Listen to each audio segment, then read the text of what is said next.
लाश का पूरा शरीर सोने और लोहे की तरह सख्त था। हालांकि उनकी एक कमजोरी भी थी और वह थी उनका सिर। यह बिंदु सभी जीवित चीजों की सभी आत्माओं के समान था। यदि उनका सिर मौके पर ही फट जाता तो उनकी क्रोधी आत्माओं के पास रहने के लिए कोई जगह नहीं होती। यहाँ तक उनके सिर में छिपी क्रोधी आत्माओं को भी एक शिवेन की मुट्ठी से उसी जगह उड़ा दिया जाएगा। हालांकि आमतौर पर बोलना, हालांकि सिर एक ज़ोंबी के शरीर का सबसे कमजोर स्थान था, यह एक ज़ोंबी के शरीर का सबसे कठिन स्थान भी था। साधारण मार्शल आर्ट हमले उनके सिर को नष्ट करने में सक्षम नहीं होंगे। यदि उनके सिर नष्ट नहीं किए गए तो ये लाश बहुत तेजी से मजबूती से वापस बढ़ेगी। इस दृष्टि से वे वास्तव में अमर और अमर प्राणी थे। यह ज़ॉम्बी अभी भी संघर्ष जारी रखना चाहता था। यह अभी भी अपनी मृत्युशैया पर था। हालांकि येज़ेबेल उसे ऐसा करने का मौका कैसे दे सकती थी। तुरंत एक बड़ा हाथ शून्य में घुस गया और सीधे उसमें घुस गया। फिर एक तेज लौ सीधे हथेली पर प्रज्वलित हो गई। थोड़ी देर बाद लाश का शरीर हरे धुएं के बादल में जल गया। जो कुछ बचा था वह मार्शल शक्ति से भरा एक आकाश था, जिसे येज़ेबेल ने वही जिंदा निगल लिया था। इस ज़ॉम्बी को खाने के बाद येज़ेबेल ने तुरंत महसूस किया कि उसका मार्शल आर्ट अवतार, जिसे अभी थोड़ा सा संघनित किया गया था, वास्तव में एक पल में अपने मूल स्तर के 5वें हिस्से तक बढ़ गया था। हालांकि जिस श्वेत बंदी दानव का उसने सामना किया था वह भी गहन जीवन क्षेत्र के चरम पर था। उसके और इस ज़ॉम्बी के बीच स्पष्ट रूप से एक बड़ा अंतर था। हा, अगर ऐसा ही चलता रहा तो मुझे डर है कि वह समय दूर नहीं जब मैं अपने पहले मार्शल आर्ट अवतार को पूरी तरह से संघनित कर पाऊंगा। चूंकि मामला ऐसा ही है, मैं पीछे नहीं हटूंगा। उसने दूर में देखा और कई आभा सीधे भागते हुए देखे। ऐसा नहीं था कि उसने किनली का संबंध नहीं देखा था। हालांकि उनके लिए अपने पहले मार्शल आर्ट अवतार को संघनित करना अधिक महत्वपूर्ण था। अन्य मामलों के बारे में चिंतित होने की आवश्यकता नहीं थी। दूरी में किनली चुपके से अवाक रह गया जब उसने देखा कि येज़ेबेल ने मौके पर ही गहरे जीवन दायरे के मरे हुए प्राणी की चोटी को आसानी से नष्ट कर दिया। वह कैसे नहीं जान सकता था कि गहन जीवन क्षेत्र के शिखर पर वे मरे हुए प्राणी कितने क्रूर थे। यहाँ तक कई बार वह उनके खिलाफ लड़ भी चुका था। अभी अभी जब वह गिरा हुआ था, वे क्रूर शिखर गहन जीवन चरण मृत आत्मा के जीवों ने अचानक उस पर हमला किया था। उसके साथ एक गहन युद्ध में उलझा हुआ था। ये कुछ संभावित शक्तिशाली अस्तित्व थे जो पहले से ही गहन मृत्यु चरण को छू चुके थे। भले ही किनली असाधारण थे, उन्होंने अभी अभी प्रोफाउंड लाइफ स्टेज के शिखर पर कदम रखा था। वह मुश्किल से उनमें से एक से निपट सका। हालांकि अगर उसे उनमें से कुछ के संयुक्त हमलों का सामना करना पड़ा तो संभावना थी कि वह बच नहीं पाएगा। यदि यह इस तथ्य के लिए नहीं था कि कुछ चरम गहन जीवन स्तर के दुष्ट जीव उसके साथ लड़ना नहीं चाहते थे और उन्हें मौत के घाट उतारना चाहते थे, तो इतने सारे दुष्ट प्राणियों द्वारा घात लगाए जाने के बाद वह बहुत पहले मर गया होता। उनमें चरम गहन जीवन स्तर के दुष्ट जीव भी थे। हालांकि येज़ेबेल के हाथों में इस तरह का अत्याचारी अस्तित्व लंबे समय तक नहीं टिक सका। वह फिर से मजबूत हो गया था। व्यवहारिक रूप से हर बार जब भी वे मिलते थे, भले ही वह थोड़े समय के लिए ही क्यों न हो, येज़ेबेल के बदलाव उसे स्पष्ट रूप से महसूस कराते थे कि येज़ेबेल मजबूत हो गई थी। वह मजबूत और मजबूत हो गया था। इसके अलावा वह मजबूत और मजबूत होता जा रहा था।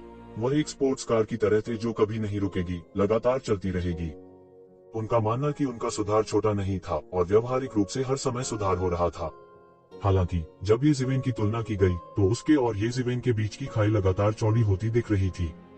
हालांकि उन्होंने पहले ही गहन जीवन चरण के शिखर पर कदम रख दिया था, लेकिन स्पष्ट रूप से उनके और येज़ेबेल जैसे शक्तिशाली अस्तित्व के बीच एक बड़ा अंतर था जो गहन जीवन चरण के शिखर पर अजेय था। आकाश में येज़ेबेल ने ज़ॉम्बी की सारी शक्ति को निगल लिया था। तुरंत एक और जोरदार दहाड़ सुनाई दी। अगले ही पल एक और अतुलनीय विशाल उड़ने वाला ज़ॉम्बी येज़ेबेल की ओर झपटा।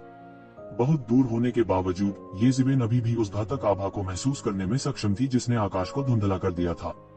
यह एक और ज़ॉम्बी राजा था जो पिछले वाले से कमतर नहीं था। नहीं, यह पिछले ज़ॉम्बी राजा की तुलना में अधिक मजबूत और अत्याचारी था। ऐसा इसलिए था क्योंकि येज़ेबेल इस ज़ॉम्बी से मार्शल आर्ट की एक अलग आभा महसूस कर सकती थी। यह ज़ॉम्बीज़ की मार्शल आर्ट नहीं थी, बल्कि साधारण योद्धाओं की मार्शल आर्ट थी। एक साधारण योद्धा के लिए इस तरह की मार्शल आर्ट आभा होना अजीब नहीं होगा। हालांकि यह एक ज़ॉम्बी था। लाश उन जगहों पर पैदा हुई जहां दुनिया की नाराजगी और दुर्भाग्य इकट्ठा हुआ। पैदा होते ही उन्हें 3 लोगों और 6 लोगों द्वारा त्याग दिया गया। इसलिए उनकी खेती के तरीके स्वतंत्र और अद्वितीय थे। ऐसी मार्शल आर्ट आभा के प्रकट होने की केवल एक संभावना थी। यह अपने पिछले जीवन की यादों का जागरण था। अन्यथा यह साधारण मार्शल आर्ट का अभ्यास कैसे कर सकता था। इस तरह का ज़ॉम्बी और भी भयानक था, खासकर अगर यह अपने पिछले जीवन में एक अद्वितीय बिजलीगर था। अपने पिछले जीवन की यादों को जगाने के बाद एक लाश के शरीर के साथ मिलकर यह और भी भयानक हो जाएगा। विश्व प्रभुत्व भला, इसने एक अतुलनीय तेज दहाड़ निकाली। अगले ही पल उसकी हथेली का मांस फट गया। भीतर की हड्डियां मानो किसी शक्ति द्वारा थोड़ा थोड़ा करके खींच ली गई थी। यह एक अतुलनीय विशाल अस्थि भाला था। एक भयानक स्पीयर आभा के साथ यह सीधे यक्षविन की ओर चला। भाले की आभा ने दुनिया को हिला दिया और सभी दिशाओं में सब कुछ बिखर गया। यह बहुत भयानक था। निश्चित रूप से इस ज़ोंबी ने अपने पिछले जीवन की यादें जगाई हैं। मुझे डर है कि इसका पिछला जीवन भी युद्ध के मैदान में लड़ने वाला एक सेनापति हो, वरना ऐसा नहीं होता। येज़िवेन ने सीधे अपना बड़ा हाथ बढ़ाया। यह एक सुनहरे आकाश के पर्दे की तरह था जो उस अतुलनीय रूप से विशाल अस्थि भाले की ओर खींच रहा था। बूम! सोने और लोहे के टकराने की आवाज के समान तेज आवाज निकली। येज़िवेन के बड़े हाथ ने सीधे हड्डी के भाले को पकड़ लिया। घर्षण ने चिंगारी पैदा की और चिंगारी सभी दिशाओं में फैल गई। चिंगारी एक तरफ फैल गई और वास्तव में आग की लपटों का एक बड़ा कारण बन गई। इस समय येज़िवेन ने एक हाथ से हड्डी के भाले को मजबूती से पकड़ लिया। उसने इस बल का लाभ उठाया और तुरंत इस अतुलनीय विशाल ज़ोंबी के सामने प्रकट हुआ। उन्होंने सीधे लात मारी। बूम! एक अतुलनीय रूप से सुस्त गड़गड़ाहट की आवाज सुनाई दी और इस अतुलनीय विशाल ज़ोंबी को मौके पर उड़ते हुए भेजा गया। यह एक छोटी पहाड़ी की तरह था और यह जमीन पर भारी बमबारी कर रहा था। उसकी पूरी छाती को येज़िवेन के पेट से कुचल दिया गया था और उसकी छाती पर एक बड़ा छेद दिखाई दिया था। उसमें से गहरे हरे रंग का खून बह रहा था। यह एक प्रकार का खून था जो बेहद जहरीला था। यह प्रेत संघर्ष कर रहा था और उठना चाहता था। इसने जमकर गर्जना की। इसका बड़ा नुकसान हुआ था। गहन जीवन क्षेत्र के शिखर पर एक अस्तित्व को इतना बड़ा नुकसान कभी नहीं हुआ था जब तक कि इसे गहन मृत्यु क्षेत्र में अस्तित्व का सामना नहीं करना पड़ा था। इसके अलावा जैसा कि इसने अपनी स्मृतियों को जगाया था, यह अपने पिछले जीवन की मार्शल आर्ट का अभ्यास कर सकता था। यह अपने पिछले जीवन की तुलना में और भी अधिक शक्तिशाली हो गया था। गहन जीवन क्षेत्र का एक साधारण शिखर इसके लिए कोई मुकाबला नहीं था। इसने सीधे तौर पर लाश की ऊर्जा का एक कौर उगल दिया। तुरंत इसने एक जहरीला कोहरा बनाया जिसने आकाश को भर दिया। यह सीधे येज़िवेन के चारों ओर लिपटा हुआ था जो तेजी से ऊपर आ रहा था। यह येज़िवेन की सुरक्षात्मक ची को लगातार नष्ट कर रहा था, उसे जीवित रहते हुए पिघलाना चाहता था। हालांकि यक्षविन की गति और भी तेज थी। एक पल में वह पहले ही जहरीले कोहरे की सीमा से बाहर निकल चुका था। फिर उसने सीधे इस लाश के सिर पर मुक्का मारा। टकराना, यह ज़ॉम्बी पहले वाले की तरह ही था। उसका सिर सीधे तरबूज की तरह फट गया। इसके भौतिक शरीर को भी नॉनमिंगली फायर द्वारा सीधे जलाकर राख कर दिया गया था। केवल शुद्धतम मार्शल शक्ति ही बची थी जिसे यक्षविन ने उसमें मिला दिया था। यक्षविन केवल यह महसूस कर सकता था कि उसका पहला मार्शल आर्ट अवतार 1/3 द्वारा संघनित हो गया था। यह सीधे 2/3 तक पहुंच गया था। यह बनने से बहुत दूर नहीं था। वह तुरंत बहुत खुश हुआ।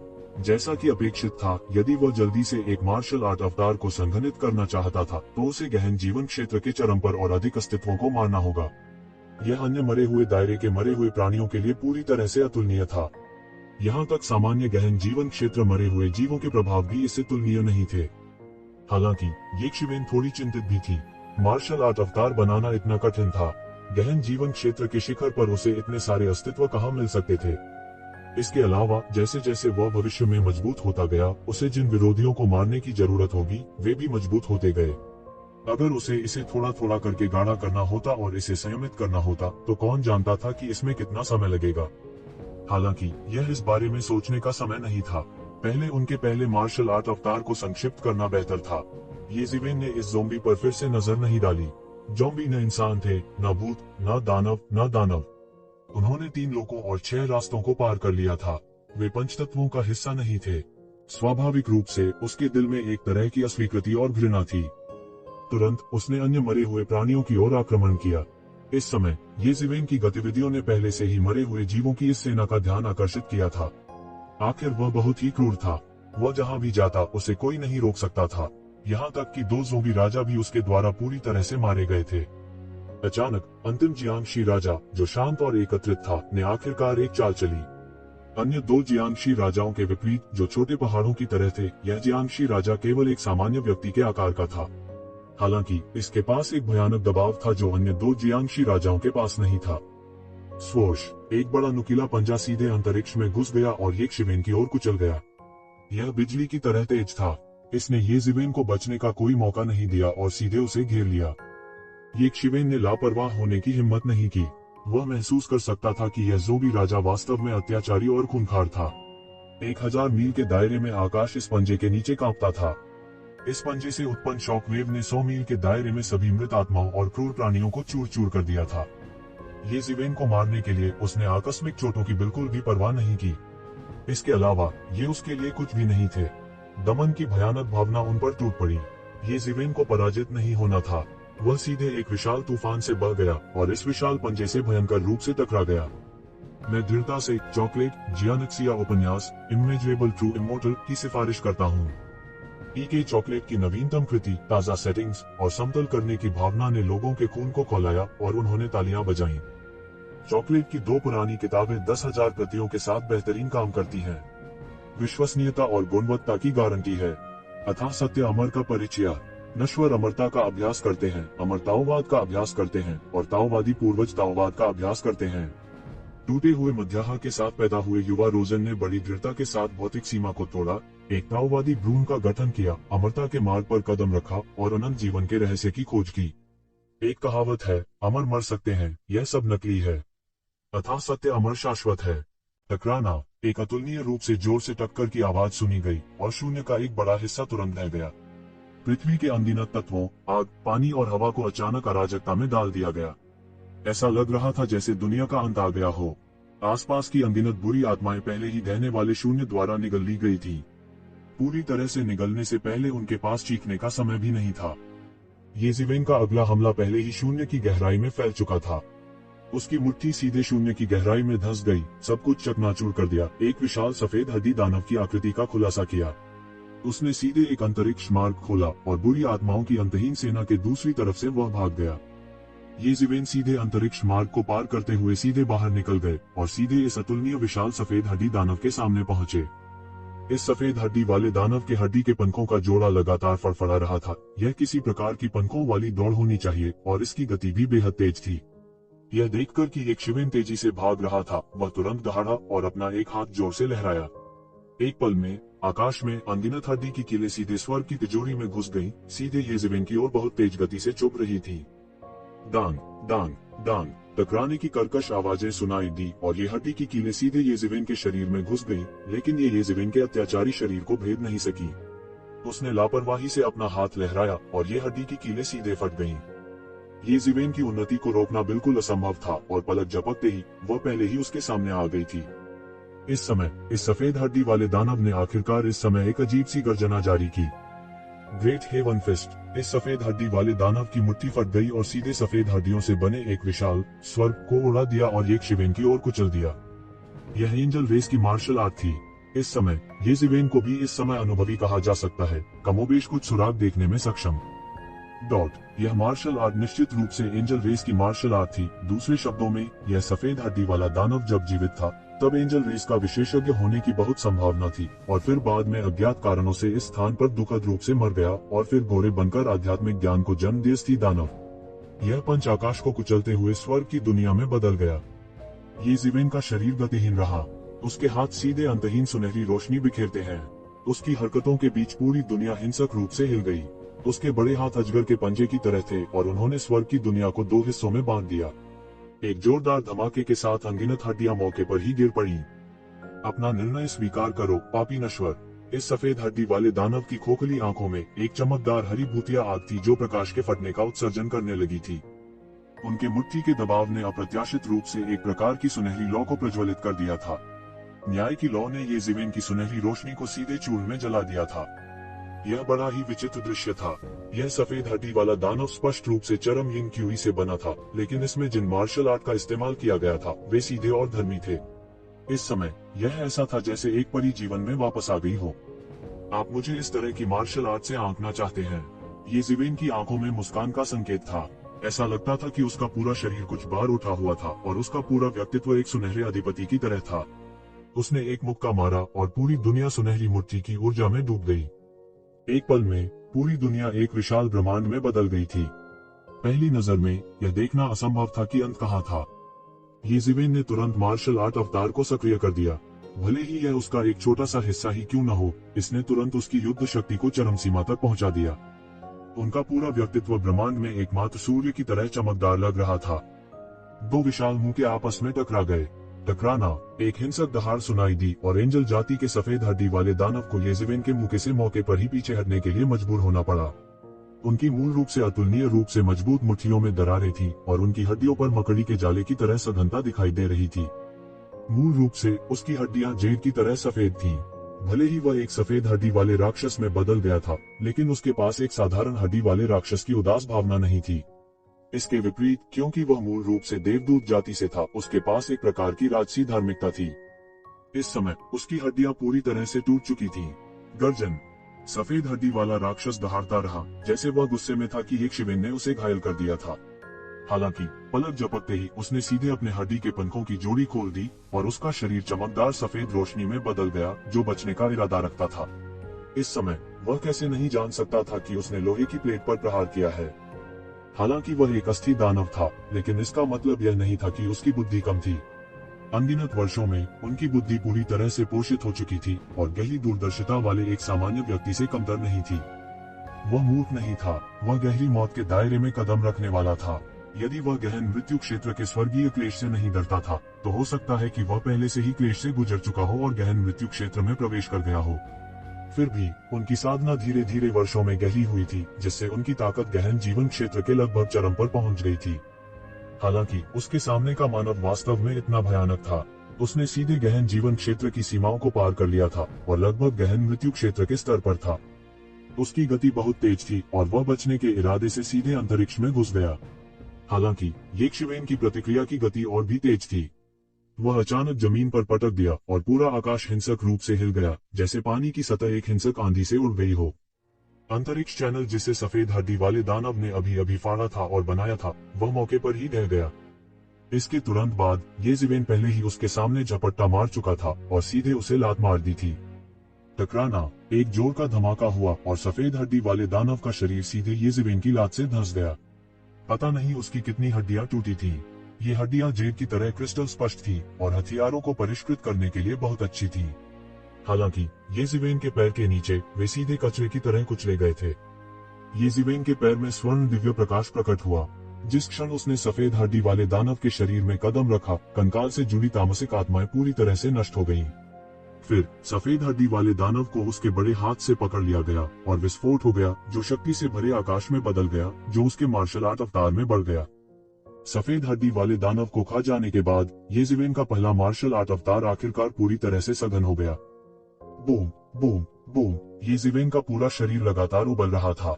आश्चर्यजनक भव्य आभा की लहरें हलकों में बह गईं और एक तूफान में बदल गईं। उन मृत आत्माओं और अशुभ जीवों के पास पीछे हटने के लिए पर्याप्त समय नहीं था। उन्हें मौके पर ही टुकड़ों में बमबारी कर दिया गया। पहले मार्शल आर्ट अवतार को संघनित करने के बाद येज़ेबेल अभी भी इसे पूरी तरह से नियंत्रित करने में असमर्थ थी और अभी भी अनुकूलन के लिए कुछ समय की आवश्यकता थी। इस समय वह एक देवता की तरह आकाश में खड़ा था। इस समय मृत आत्माएं और खूंखार जीव लंबे समय से यक्षवेन से भयभीत थे। हालांकि वे सभी मृत प्राणी थे, इसका मतलब यह नहीं था कि उनमें बुद्धि नहीं थी। इसके अलावा कुछ शक्तिशाली कभी न मरने वाले क्रूर जीवों को येज़ेबेल ने मार डाला था, तो वे कैसे बने रह सकते थे। पल भर में मृत आत्माओं की शक्तिशाली सेना पक्षियों और जानवरों की तरह तितर बितर हो गई।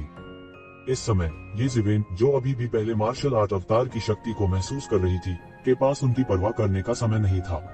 जहाँ तक संप्रदाय के उन लोगों की बात है जो भाग निकले थे, वे परेशानी की तलाश में क्यों रहेंगे। वह वास्तव में सफल हुआ। किनली ने अविश्वास में कहा, डाकुओं के नेता को पकड़ने का सिद्धांत एक बहुत ही सामान्य सैन्य रणनीति थी। हालांकि यह कहना आसान था। डाकुओं को पकड़ने के लिए पहले नेता को पकड़ना होगा। हालांकि ये नेता अक्सर लोगों के सबसे मजबूत समूह का प्रतिनिधित्व करते थे। अगर वे डाकुओं के नेता को पकड़ना चाहते थे, तो उन्हें ऐसा करने की ताकत भी चाहिए थी। उनमें से सबसे मजबूत भी केवल मृत आत्माओं और क्रूर प्राणियों के नेताओं की ताकत के बराबर था। यह सोचना असंभव था कि येज़ेबेल सभी मृत आत्माओं और क्रूर प्राणियों को इतनी आसानी से मिटा सकता है। मार्शल संप्रदाय के लोगों के लिए जब उन्होंने देखा कि येज़ेबेल ने मृत आत्माओं और क्रूर प्राणियों की सेना को हरा दिया है, तो वे राहत की सांस लेने से खुद को रोक नहीं पाए। जो भी हो, उन्होंने पहले यक्षवेन के साथ सहयोग किया था। हालांकि वे आवश्यक रूप से सहयोगी नहीं थे, वे शत्रु भी नहीं थे। यक्षवेन की ताकत पहले से अधिक मजबूत है। यह वास्तव में भयानक है। इस तरह की साधना गति के साथ उसके पीछे एक बहुत ही रहस्यमयी विरासत होनी चाहिए, अन्यथा यह असंभव है। हाँ, यह सही है। हालांकि हमने यक्षवेन के बारे में पहले कभी नहीं सुना। यंग मास्टर, क्या आप इस किनलाई को प्राचीन जंगल में जानते थे? मुझे उम्मीद नहीं थी कि इतने सालों के पतन के बाद प्राचीन दानव क्षेत्र इस तरह के एक अद्भुत व्यक्ति को पैदा करेगा। क्या ऐसा हो सकता है कि उसके पास कुछ भाग्य हो? उद्धरण चिन्ह। हाँ, मैंने प्राचीन दानव क्षेत्र के बारे में भी सुना है। हालांकि कुछ अच्छी प्रतिभाएं हैं, उन्हें येक्षवेन की तरह भयानक नहीं होना चाहिए। हालांकि प्राचीन फीनिक्स क्षेत्र की आकाशीय फीनिक्स महिला हुआ मेघान प्राचीन दानव क्षेत्र से भी आया था। कुछ अन्य भी हैं। क्या यह एक सामूहिक पुनरुद्धार है? कोई बुदबुदाया। उनके लिए प्राचीन दानव क्षेत्र की मांग करना बहुत अधिक था। यह सही नहीं है। उसे देखो, क्या वह एक मार्शल आर्ट अवतार की निंदा कर रहा है? अचानक किसी ने येज़िवेन के पीछे मुट्ठी के अवतार की छाया की ओर इशारा किया और कहा, क्या यह कैसे संभव है? हमने उसे पहले जून डिंगटियन के साथ लड़ते हुए देखा है। उस समय उसे संगठित मार्शल आर्ट अवतार की दहलीज को छूना भी नहीं चाहिए था। मैं गलत नहीं हो सकता, वह वास्तव में इतने कम समय में मार्शल आर्ट अवतार को कैसे संगठित कर सकता है? यह अविश्वसनीय है। अगर ऐसा है तो यह समझाएगा कि इतने कम समय में उसकी ताकत क्यों बढ़ गई है। मार्शल आर्ट अवतार को संगठित करने के बाद उसकी ताकत दोगुनी हो गई है और उसकी युद्ध शक्ति दोगुनी से अधिक बढ़ गई है। किनली ने येज़िवेन की आंखों में अविश्वास के साथ देखा। येज़िवेन ने वास्तव में एक मार्शल डाओ अवतार की निंदा की थी और एक बार फिर उससे आगे थी। नहीं, मैं इस तरह नहीं चल सकता, अन्यथा मैं आगे और पीछे गिर जाऊंगा और प्रमाणन के मार्ग पर केवल एक सीढ़ी बन जाऊंगा। इस समय येज़िवेन जो आकाश में था, ऐसा लग रहा था कि उसने पहले मार्शल आर्ट अवतार की शक्ति को पूरी तरह से अपना लिया है। उसके शरीर पर उमड़ती आभा भी धीरे धीरे शांत हो गई और उसने अपनी आंखें खोली। पहले मार्शल आर्ट अवतार को संगठित करने के बाद फिस्ट अवतार का तुरंत उपयोग नहीं किया जा सकता था। यह वही अवधारणा थी जैसे एक बच्चा अचानक एक वयस्क की शक्ति में महारत हासिल कर लेता है। इसमें तुरंत महारत हासिल नहीं की जा सकती थी। हालांकि उन्होंने इसमें बहुत जल्दी महारत हासिल कर ली। मुट्ठी के अवतार को संगठित करने के बाद येज़िवेन महसूस कर सकता था कि उसकी ताकत एक नए स्तर तक बढ़ गई थी। उदाहरण के लिए, एंजल कबीले का व्हाइट बोन दानव कौशल के मामले में लगभग उसके बराबर था। यदि वे वास्तव में लड़ते हैं तो बहुत समय लगेगा, भले ही वह मार्शल आर्ट अवतार की निंदा किए बिना जीता हो। ऐसा नहीं होगा जहां वह लगभग आसानी से हार गए हों। यह बिल्कुल अलग अवधारणा थी। पहले की तरह जब येक्षवेन ने जून डिंगटियन का सामना किया तो वह महसूस कर सकता था कि वह बहुत शक्तिहीन था, भले ही वह पहले से ही गहन जीवन क्षेत्र के शिखर पर चढ़ चुका था। उसने अपनी आंखें खोली और एक कदम आगे बढ़ा। वह सीधे किनली और मार्शल आर्ट्स ग्रेट सेक्ट के सामने आया। भाई किन, शुभ दिन, येज़िवेन ने मुस्कुराते हुए कहा। किनली के चेहरे पर जबरदस्ती भरी मुस्कान दिखाई दी। क्या आप वास्तव में एक राक्षस नहीं हैं? हमने थोड़े समय के लिए एक दूसरे को नहीं देखा है और आप मजबूत और मजबूत हो रहे हैं। इस बार आपने मार्शल आर्ट अवतार की भी निंदा की। अगर ऐसा ही चलता रहा तो मैं तुमसे और भी दूर होता जाऊंगा। किनली एक कड़वी मुस्कान के साथ कहने से खुद को रोक नहीं सका। मूल रूप से जब वह पहली बार येज़िवेन से मिला तो उसे अनिवार्य रूप से लगा कि उसे थोड़ा फायदा हुआ है। येज़िवेन की तुलना में जो प्राचीन जंगल से एक देहाती था, वह अलग था। यहाँ तक स्वर्ग और स्थानों में मार्शल आर्ट्स ग्रेट सेक्ट एक विशाल अस्तित्व था। मार्शल आर्ट महान संप्रदाय में अनगिनत विशेषज्ञ थे और यह लगभग स्वर्ग और लोकों में मानव बलों का प्रतिनिधि बन गया था। मार्शल आर्ट्स महान संप्रदाय की तुलना में ये येज़िवेन जिस कबीले से संबंधित था, उसके पास प्राचीन जंगल में केवल थोड़ी शक्ति थी। यह मार्शल आर्ट्स ग्रेट संप्रदाय जैसे वास्तविक विशाल के लिए पूरी तरह से अतुलनीय था। किसे पता था कि जिस देसी बॉबकिन पर पहले ज्यादा ध्यान नहीं देते थे, वह अब इतना बड़ा हो गया है। हा, भाई किन, आप मजाक कर रहे होंगे। येक्षवेन जोर से हंस पड़ी। उन्होंने अभी अभी पहले मार्शल आर्ट अवतार की निंदा की थी और अच्छे मूड में थे। उसने किनली के छोटे से मजाक की परवाह नहीं की। लेकिन क्या तुम भी मृत आत्माओं के प्रभु की विरासत को खोजने जा रहे हो? किनली ने पूछा। हाँ, येक्षवेन ने संकोच नहीं किया और झूठ नहीं बोला। छिपाने के लिए कुछ भी नहीं था। क्या संयोग है, हम वास्तव में मृत आत्माओं के प्रभु की विरासत को भी खोजने जा रहे हैं। सच कहूँ तो भाई, ये हमने पहले ही कुछ प्रगति कर ली है, इसलिए हम बड़ों से मिलने जा रहे हैं। किनली ने सीधा कहा। इससे येक्षवेन को थोड़ा आश्चर्य हुआ। उसने सोचा कि किनलाई इधर उधर की बातें करेगा। अब उसकी ताकत में सुधार के साथ उन दोनों के बीच संबंध किनली के नेतृत्व में येक्षवेन होना चाहिए था, लेकिन अब यह कुछ उल्टा हो गया था। कम से कम उन दोनों के बीच संबंध बराबर थे। क्या तुम मुझे बताने से नहीं डरते और फिर मैं इसे छीन लूंगा? येज़िवेन ने कुछ चंचल अंदाज में कहा। अगर होना है तो अंत में होगा, अगर नहीं होना है तो जबरदस्ती न करें। और ये खबर फैलने वाली है और आपको भी जल्द ही खबर मिलेगी। इसके बजाय मैं कम कीमत में तुम पर एक एहसान कर सकता हूँ। क्या यह बेहतर नहीं है? किंगली ने बिना किसी शर्म या ढोंग के स्पष्ट रूप से कहा, मैं नहीं नहीं, यह कैसे बढ़िया उसने किया था। उसने कहा, ये वह मार्शल आर्ट अवतार, मार्शल आर्ट, ये इस समय तुच्छ मामलों के बारे में बहुत अधिक गणनात्मक होने की आवश्यकता नहीं थी। ठीक है, मैं तुम्हारा एहसानमंद हूँ। ये शिवेन जोर से हंस पड़ी। अगर ये शिवेन हिचकिचाती तो उसे हेय दृष्टि से देखा जाता। हाँ, इस तथ्य की तुलना में कि आपने हमें 2 बार बचाया है, यह जानकारी कुछ भी नहीं है। हालांकि जब विरासत के लिए लड़ाई की बात आती है तो मैं कोई दया नहीं दिखाऊंगा। किंगली ने मुस्कुराते हुए कहा, मैं क्यों नहीं कर सकता।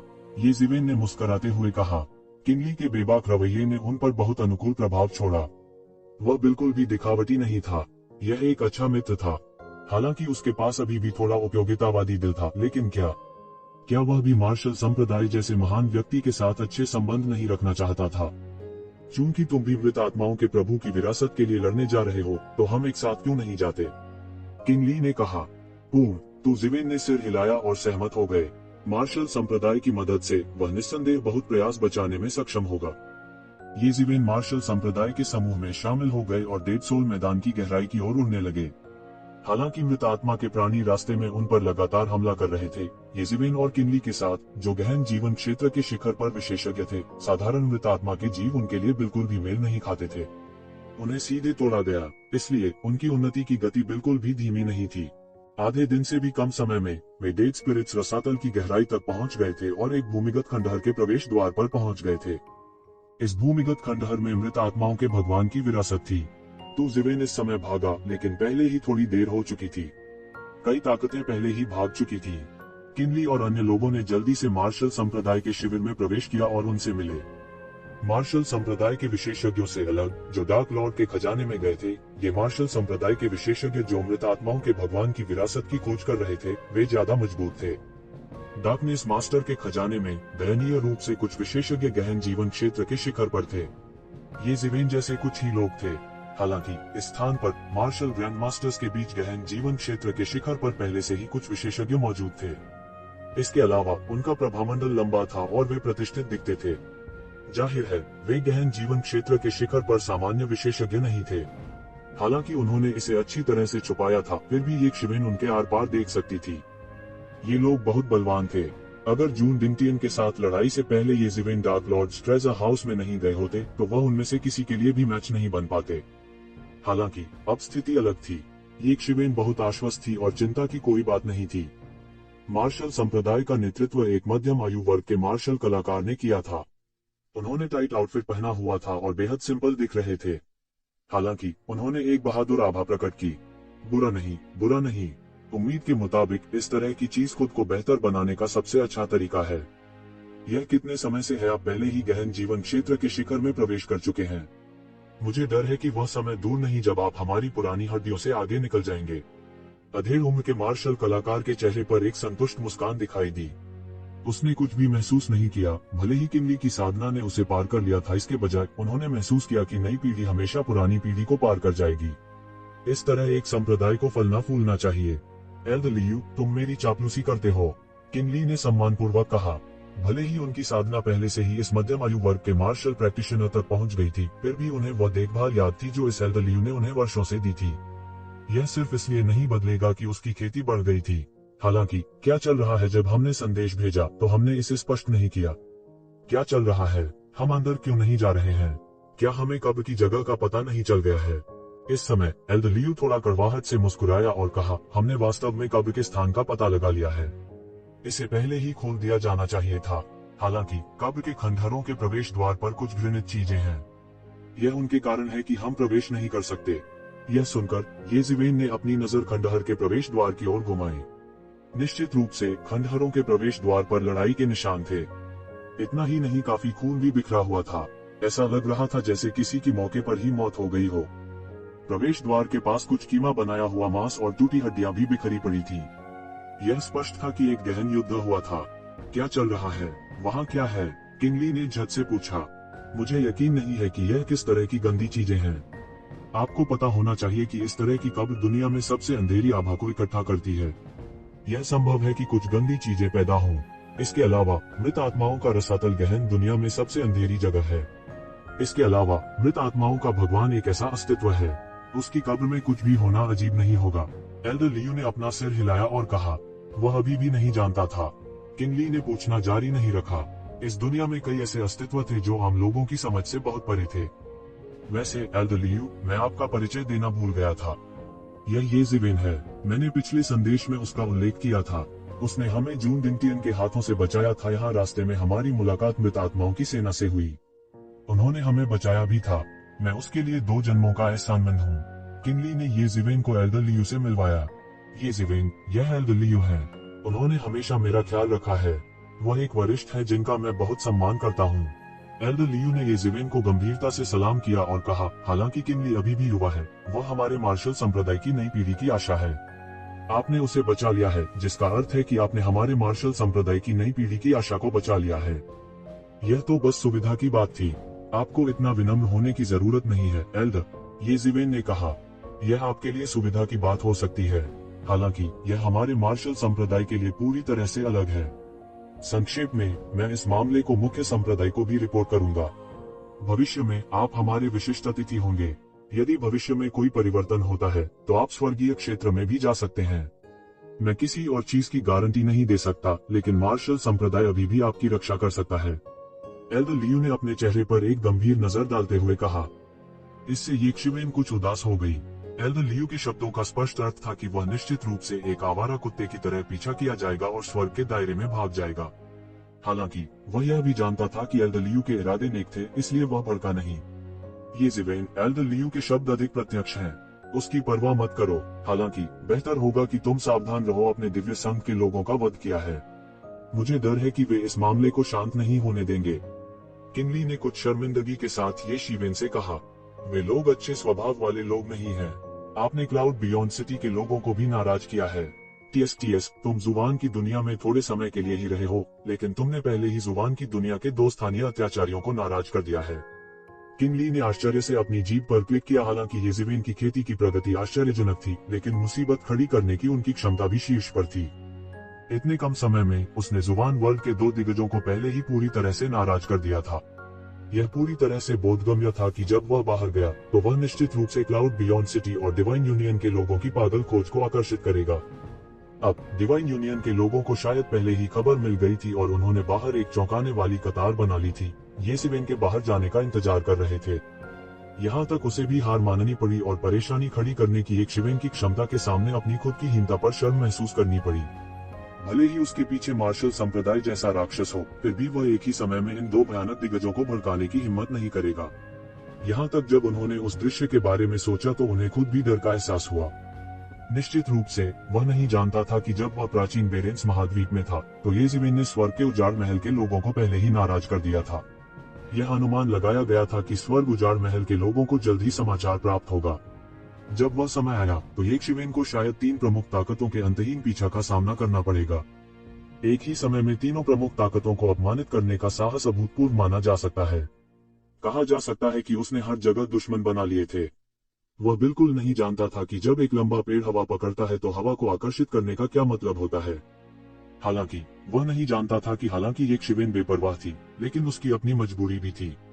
किंगली जैसे लोगों के लिए जो मार्शल संप्रदाय जैसी शानदार अमर विरासत से आए थे, जब तक उन्होंने थोड़ा ध्यान दिया और इन दिग्गजों को बहुत अधिक उत्तेजित नहीं किया, ये दिग्गज स्वाभाविक रूप से कुछ छोटे मामलों के लिए विशेष रूप से उनके साथ परेशानी नहीं करेंगे। आखिरकार मार्शल संप्रदाय कागजी शेर नहीं था और उन्हें उकसाना बिल्कुल भी अच्छा नहीं था। हालांकि जब येज़ेवेन की बात आई तो कोई हिचकिचाहट नहीं थी। वह चाहता तो उन्हें आसानी से मार सकता था। अगर येज़ेवेन ने विरोध नहीं किया तो वह मर जाएगा। अगर उसने विरोध किया तो वह उन्हें मौत के घाट उतार देगा। उसके लिए चुनाव के लिए बिल्कुल भी जगह नहीं थी। उसका मानना कि अगर स्वर्ग उसे दबा देगा तो वह स्वर्ग को उल्टा कर देगा। अगर वे वास्तव में मेरे साथ परेशानी चाहते हैं तो मैं एक अच्छा इंसान नहीं हूँ। सबसे खराब स्थिति में मैं मौत से लड़ूंगा और देखूंगा कि कौन मेरे लिए खेद महसूस करेगा। येज़ेवेन ने अपनी आंखें सिकोड़ ली और अपने चेहरे पर एक गंभीर रूप प्रकट किया। एल्डर लियू ने जब येज़ेवेन के दृढ़ रवैये को देखा तो वह भावना से आह भर नहीं सका। जिन लोगों ने इतिहास में महान उपलब्धियां हासिल की, वे निस्संदेह सबसे जिद्दी और अडिग व्यक्ति थे। सफलता की राह बहुत कठिन थी। जरा सी भी हिचकिचाहट होती तो वे उस सड़क पर गिर सकते थे। इसमें कोई संदेह नहीं था कि इस येज़ेबेल का न केवल एक रहस्यमय मूल था, बल्कि उसके पास कई उत्कृष्ट मार्शल आर्ट और जादुई शक्तियां भी थीं। इसके अलावा उनकी दृढ़ इच्छा शक्ति थी। यदि वह जीवित रह सके और मर न सके तो उसकी भविष्य की उपलब्धियां असीम होंगी। ऐसे व्यक्ति को केवल फंसाया जा सकता है और उसे दुश्मन नहीं होना चाहिए। इस समय प्रकाश किरणों का एक समूह आकाश में चमक उठा। 3 अतुलनीय रूप से विशाल युद्ध किले शून्य से टूट गए और आ गए। ईश्वरीय संघ के लोग, येज़ेबेल चौंक गई। वह ईश्वरीय संघ के युद्ध किले से बहुत परिचित था। उसने पहले भी इस तरह के युद्ध किले पर जबरन कब्जा कर लिया था। पिछले युद्ध किले की तुलना में ये 3 युद्ध किले बिल्कुल हीन नहीं लगते थे। वास्तव में वे और भी अत्याचारी लग रहे थे। ईश्वरीय संघ के लोग जो अभी वर्जित क्षेत्र में आए थे, उन्होंने ज्यादा कुछ नहीं कहा और तुरंत अपने आदेश दिए। हुश हुश हुश। ईश्वरीय प्रकाश की अनगिनत किरणें बहकर निषिद्ध क्षेत्र की दिशा में फूट पड़ी। बूम। कुछ देर बाद निषिद्ध क्षेत्र के प्रवेश द्वार से एक पृथ्वी बिखरने वाला विस्फोट सुना गया। आवाज इतनी तेज थी कि लोगों की रूह कांप उठी। देदीप्यमान दिव्य प्रकाश बादलों को चीरता हुआ आकाश और पृथ्वी को जोड़ता था। यह ज्वालामुखी विस्फोट जैसा था। असीम आध्यात्मिक प्रभाव नष्ट हो गया और हिंसक रूप से बढ़ गया। चकाचौंध करने वाली रोशनी सुनामी की तरह थी जो सभी दिशाओं में दौड़ती थी। उपस्थित कई दुष्ट कल्टीवेटर भयानक दिव्य प्रकाश को देखकर पहले ही एक कदम पीछे हट गए थे। फिर भी वे अभी भी विस्फोट से बनी शॉकवेव्स को महसूस कर सकते थे, जो समुद्र में लहरों की तरह सभी दिशाओं में फैल गई। हालांकि सभी ने महसूस किया कि यद्यपि दिव्य संघ के युद्ध किले ने एक महान शक्ति को नष्ट कर दिया था, लेकिन इसने खंडहरों के प्रवेश द्वार को नष्ट नहीं किया था। जब अंतहीन धुआं और धूल छट गई, तो हर कोई देख सकता था कि कुछ भी नहीं बदला था। Lord of the dead spirits का मकबरा वास्तव में प्रभावशाली है। यह एक बेजोड़ विशेषज्ञ होना चाहिए। येज़ेबेल टिप्पणी किए बिना नहीं रह सकी। केवल खंडहरों के प्रवेश द्वार को देखते हुए, जिसे 3 युद्ध किले नष्ट नहीं कर सकते थे, कब्र के भीतर अनगिनत खतरों की कल्पना कर सकते थे। स्पष्ट रूप से ईश्वरीय संघ के लोगों ने इस पर विश्वास नहीं किया। उन्हें खबर मिली होगी कि हर कोई प्रवेश द्वार पर घिरा हुआ था और उन्हें विश्वास नहीं हो रहा था कि उनका युद्ध किला मकबरे को भी नहीं खोल सकता। अंत में वास्तविकता ने उनके चेहरे पर एक जोरदार तमाचा जड़ दिया था और उन्हें हर किसी के उपहास का केंद्र बना दिया था। युद्ध किले पर ईश्वरीय संघ के कई लोगों के चेहरे पर भद्दे भाव थे। क्या मैंने यह नहीं कहा था कि ईश्वरीय संघ के लोगों को निश्चित रूप से ठंडे कंधे मिलेंगे? क्या वे आपे से बाहर जाने के लिए केवल प्राचीन युद्ध किले की निर्माण पद्धति पर निर्भर नहीं है? क्या वे वास्तव में सोचते हैं कि युद्ध का किला सब कुछ संभाल सकता है? उद्धरण चिन्ह। कितने अहंकारी और दम्भी हैं। यहाँ हम में से बहुत से लोग हैं, फिर भी हम हड़बड़ी भी नहीं कर सकते। क्या वे वास्तव में सोचते हैं कि वे ऐसा कर सकते हैं? यह सही है, लेकिन इस अंधाधुंध बमबारी के बाद अंदर के राक्षसों को ज्यादातर मर जाना चाहिए।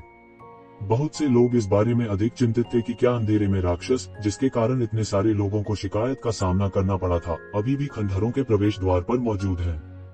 यह उनके लिए सबसे महत्वपूर्ण बात थी। येज़ेबेल आखिरकार समझ गई।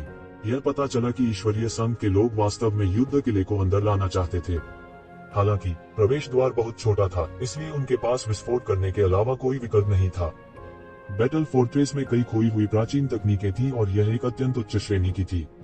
साधारण स्थानिक उपकरण उन्हें समाहित करने में सक्षम नहीं होंगे।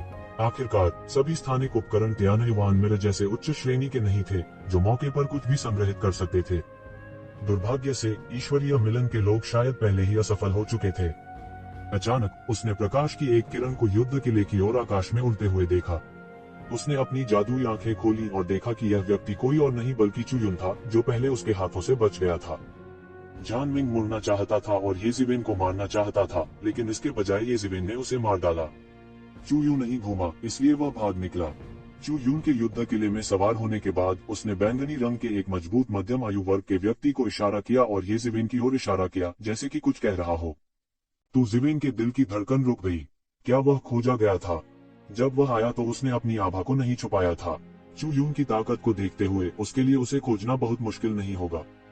निश्चित रूप से 3 युद्ध किले बहुत जल्दी मार्शल संप्रदाय के समूह की ओर बढ़ गए।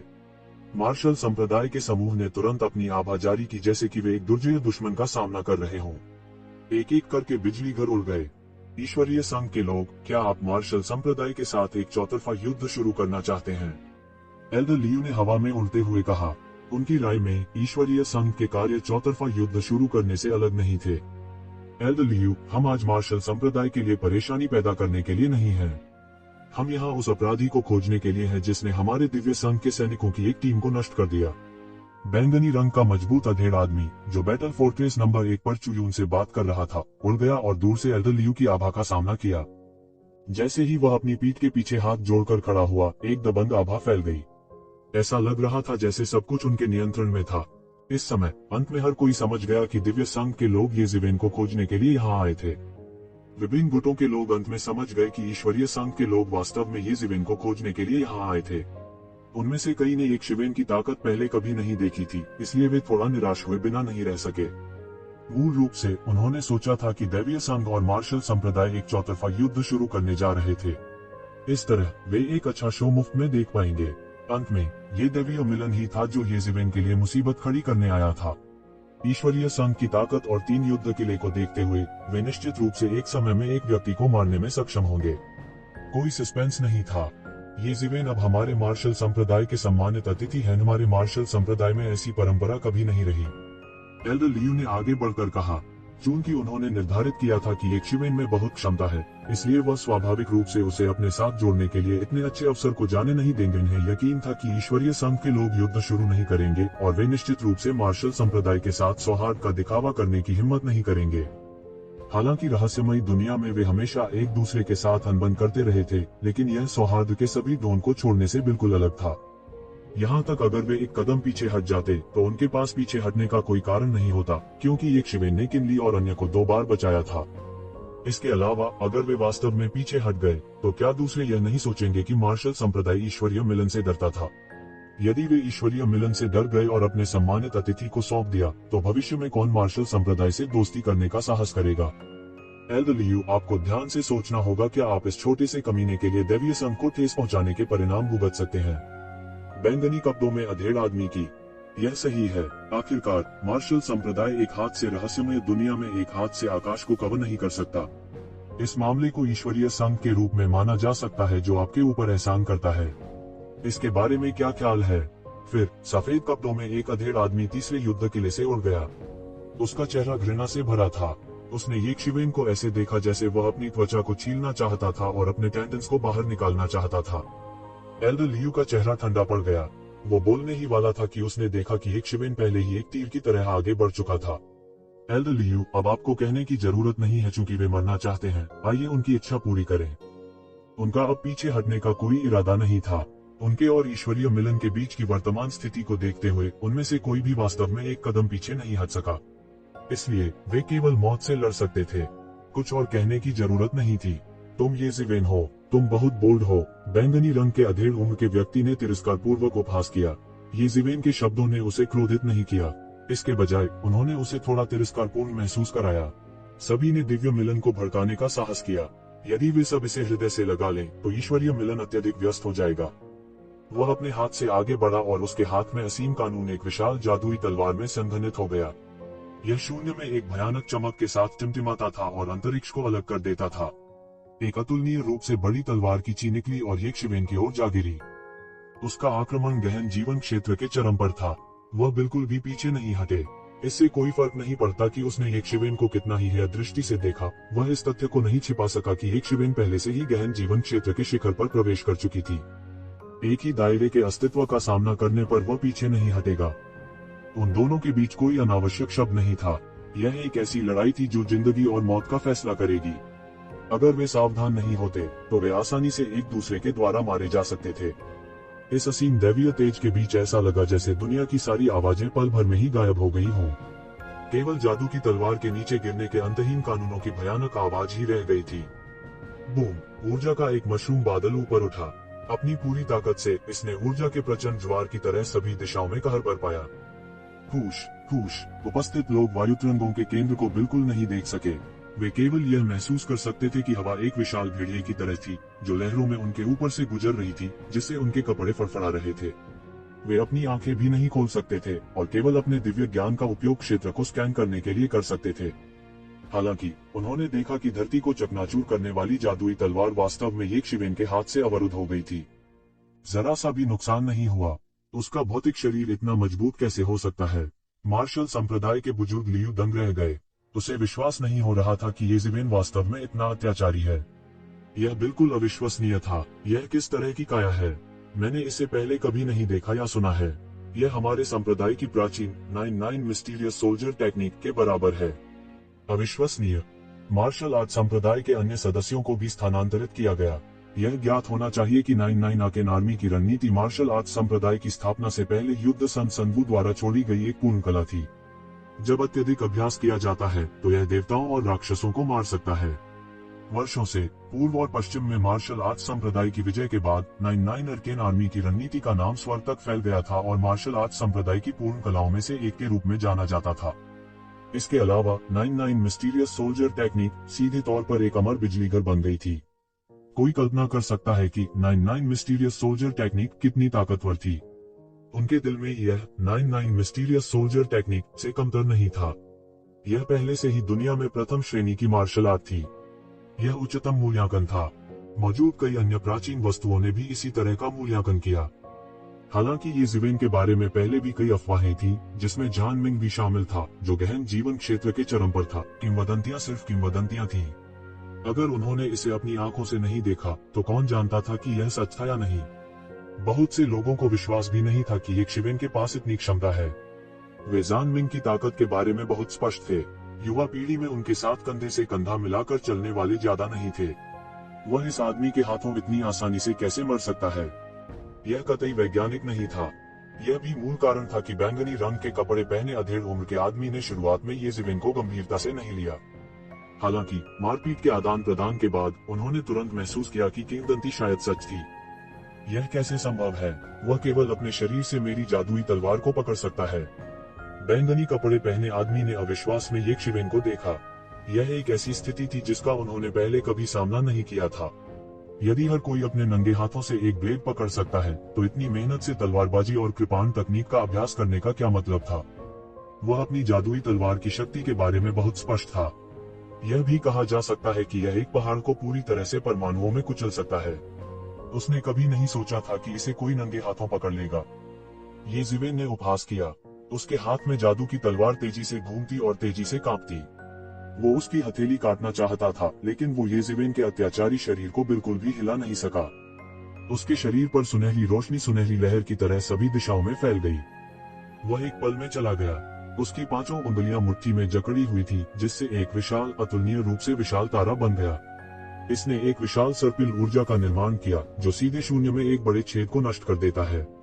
अराजक वायु प्रवाह सभी दिशाओं में बिखरा हुआ था और ऐसा लग रहा था कि अंतरिक्ष टुकड़े टुकड़े हो रहा था, प्रतिक्रिया में बिखर रहा था।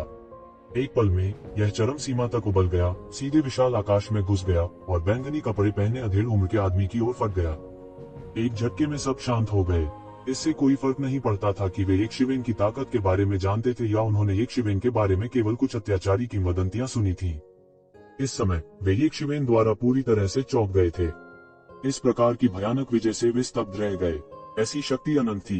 यह उनकी कल्पना से कहीं अधिक शक्तिशाली था। ये ज़िवेन की पलटवार की गति बेहद तेज, शक्तिशाली और तेज थी।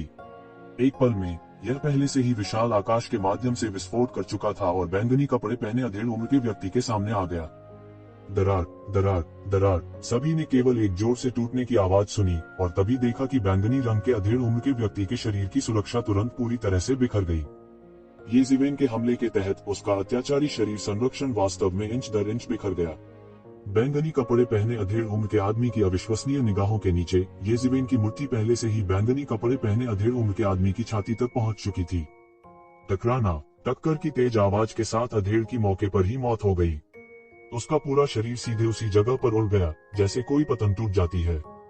वो ये ज़िवेन के लिए पूरी तरह से कोई मुकाबला नहीं था और वास्तव में उसके एक हमले को भी रोक नहीं सकता था। और जो व्यक्ति वास्तव में इसे समझ गया वह कोई और नहीं बल्कि चू युन था। मूल रूप से उसने अभी भी यह कहने का साहस किया कि वह कम से कम ये ज़िवेन को उलझा सकता है और ये ज़िवेन के लिए उसे मारना बहुत मुश्किल होगा। थोड़े ही समय में उसकी खेती पहले से ही धीमी नहीं मानी जा रही थी, लेकिन ये ज़िवेन की तेजी से खेती की तुलना में ऐसा लग रहा था कि यह बिल्कुल भी पर्याप्त नहीं था। इस समय वह आखिरकार समझ गया कि जान मिंग को ये ज़िवेन के हाथों इतना बड़ा नुकसान क्यों उठाना पड़ेगा और अंत में यहाँ तक कि ये ज़िवेन के हाथों उसकी मृत्यु भी हो गई। कोई अन्य कारण नहीं था, उसकी अत्याचारी शक्ति के कारण नहीं बल्कि उसकी सुधार की अविश्वसनीय गति के कारण। यह बिल्कुल अकल्पनीय था और ये ज़िवेन के हमले के सफल होने के बाद वह जरा भी नहीं रुका और मौके पर एक और मुक्का मारा। अनंत मुट्ठी ऊर्जा सीधे बाहर निकल गई और शून्य ब्रह्मांड की एक विशाल छाया में विकृत हो गया, आकाश में व्यापक हो गया और बैंगनी कपड़े वाले मध्यम आयु वर्ग के आदमी की ओर कुचल गया। हर कोई मदद नहीं कर सकता था, लेकिन ठंडी हवा की सांस ले सकता था। ये शिवेन वास्तव में उन सभी को मारना चाहती थी। ये जिवेन वास्तव में शातिर और निर्दयी थी, हर किसी की कल्पना से परे। इस समय सफेद कपड़े पहने अधेड़ उम्र का आदमी आखिरकार इसे और अधिक सहन करने में असमर्थ था और उसने तुरंत कार्रवाई की। उसकी आंखों के भीतर आतंक चमक उठा। यह केवल एक छोटा सा क्षण था, लेकिन बैंगनी रंग का वस्त्र धारण करने वाला व्यक्ति, जो गहन जीवन चरण के शिखर पर भी था, वास्तव में पराजित हो गया था।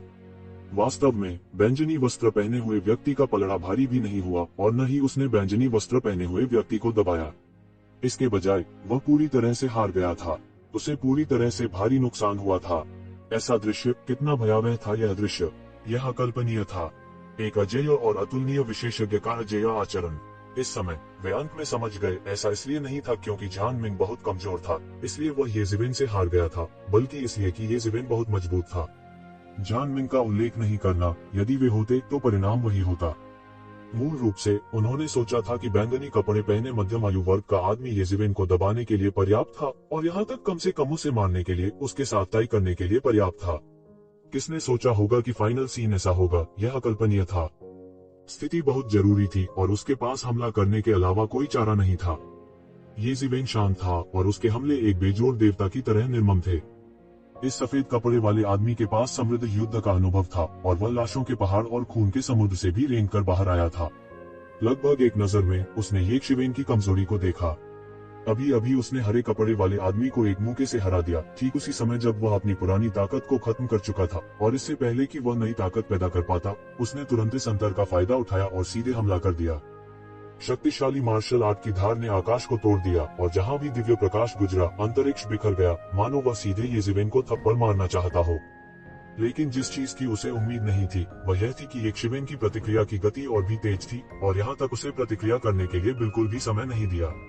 ये जिवेन सीधे मुड़ने और सुनहरी मुट्ठियों की एक जोड़ी ने सीधे एक गति को उड़ा दिया जो ब्रह्मांड के विनाश की तरह लग रहा था और मार्शल आर्ट की धारा के खिलाफ चला गया। बूम! वह दृश्य भयानक था। दुनिया के अंत की तरह एक विशाल मशरूम बादल उठ गया और भयानक ऊर्जा तूफान ने सीधे परमाणुओं को नष्ट कर दिया। फिर सभी ने केवल यह देखा कि विशाल मशरूम बादल में एक बड़ा हाथ सीधे उसमें से फटा हुआ था और आकाश में सभी मशरूम बादल को उसमें चूसा गया था और फिर वह हवा के खिलाफ उठ गया, बड़ा और बड़ा होता गया शून्य, और वास्तव में एक छोटे पहाड़ के आकार तक बढ़ गया। सांस सीधे सफेद कपड़े पहने अधेड़ उम्र के आदमी की ओर थप्पड़ मारना। मरना। सफेद कपड़े पहने मध्यम आयु वर्ग के व्यक्ति ने सीधे एक विशाल कुल्हाड़ी निकाली जिस पर अनगिनत पैटर्न उकेरे गए थे जो क्रमशः विभिन्न मार्शल आर्ट प्रक्षेपवक्र और सिद्धांतों के निशान का प्रतिनिधित्व करते थे। इस समय उसने अपनी ताकत को छिपाने की परवाह नहीं की और कुल्हाड़ी से सीधे बड़े हाथ की ओर नीचे गिर गया। बूम! एक अतुलनीय जोर से गड़गड़ाहट सुनाई दी। कश! सफेद कपड़े पहने अधेड़ उम्र का आदमी बैंगनी रंग के कपड़े वाले आदमी से बेहतर नहीं था। उसे ये जिवेन के मुंह से उड़ाया गया था। उसकी भौहों के बीच दुनिया को नीचे देखने वाली एक अजेय आभा दिखाई दे रही थी। उसके शरीर से एक प्रतापी आभा फैल गई। उसके शरीर से निकली शक्ति इतनी प्रबल थी कि वह शून्य को भी दहा सकती थी।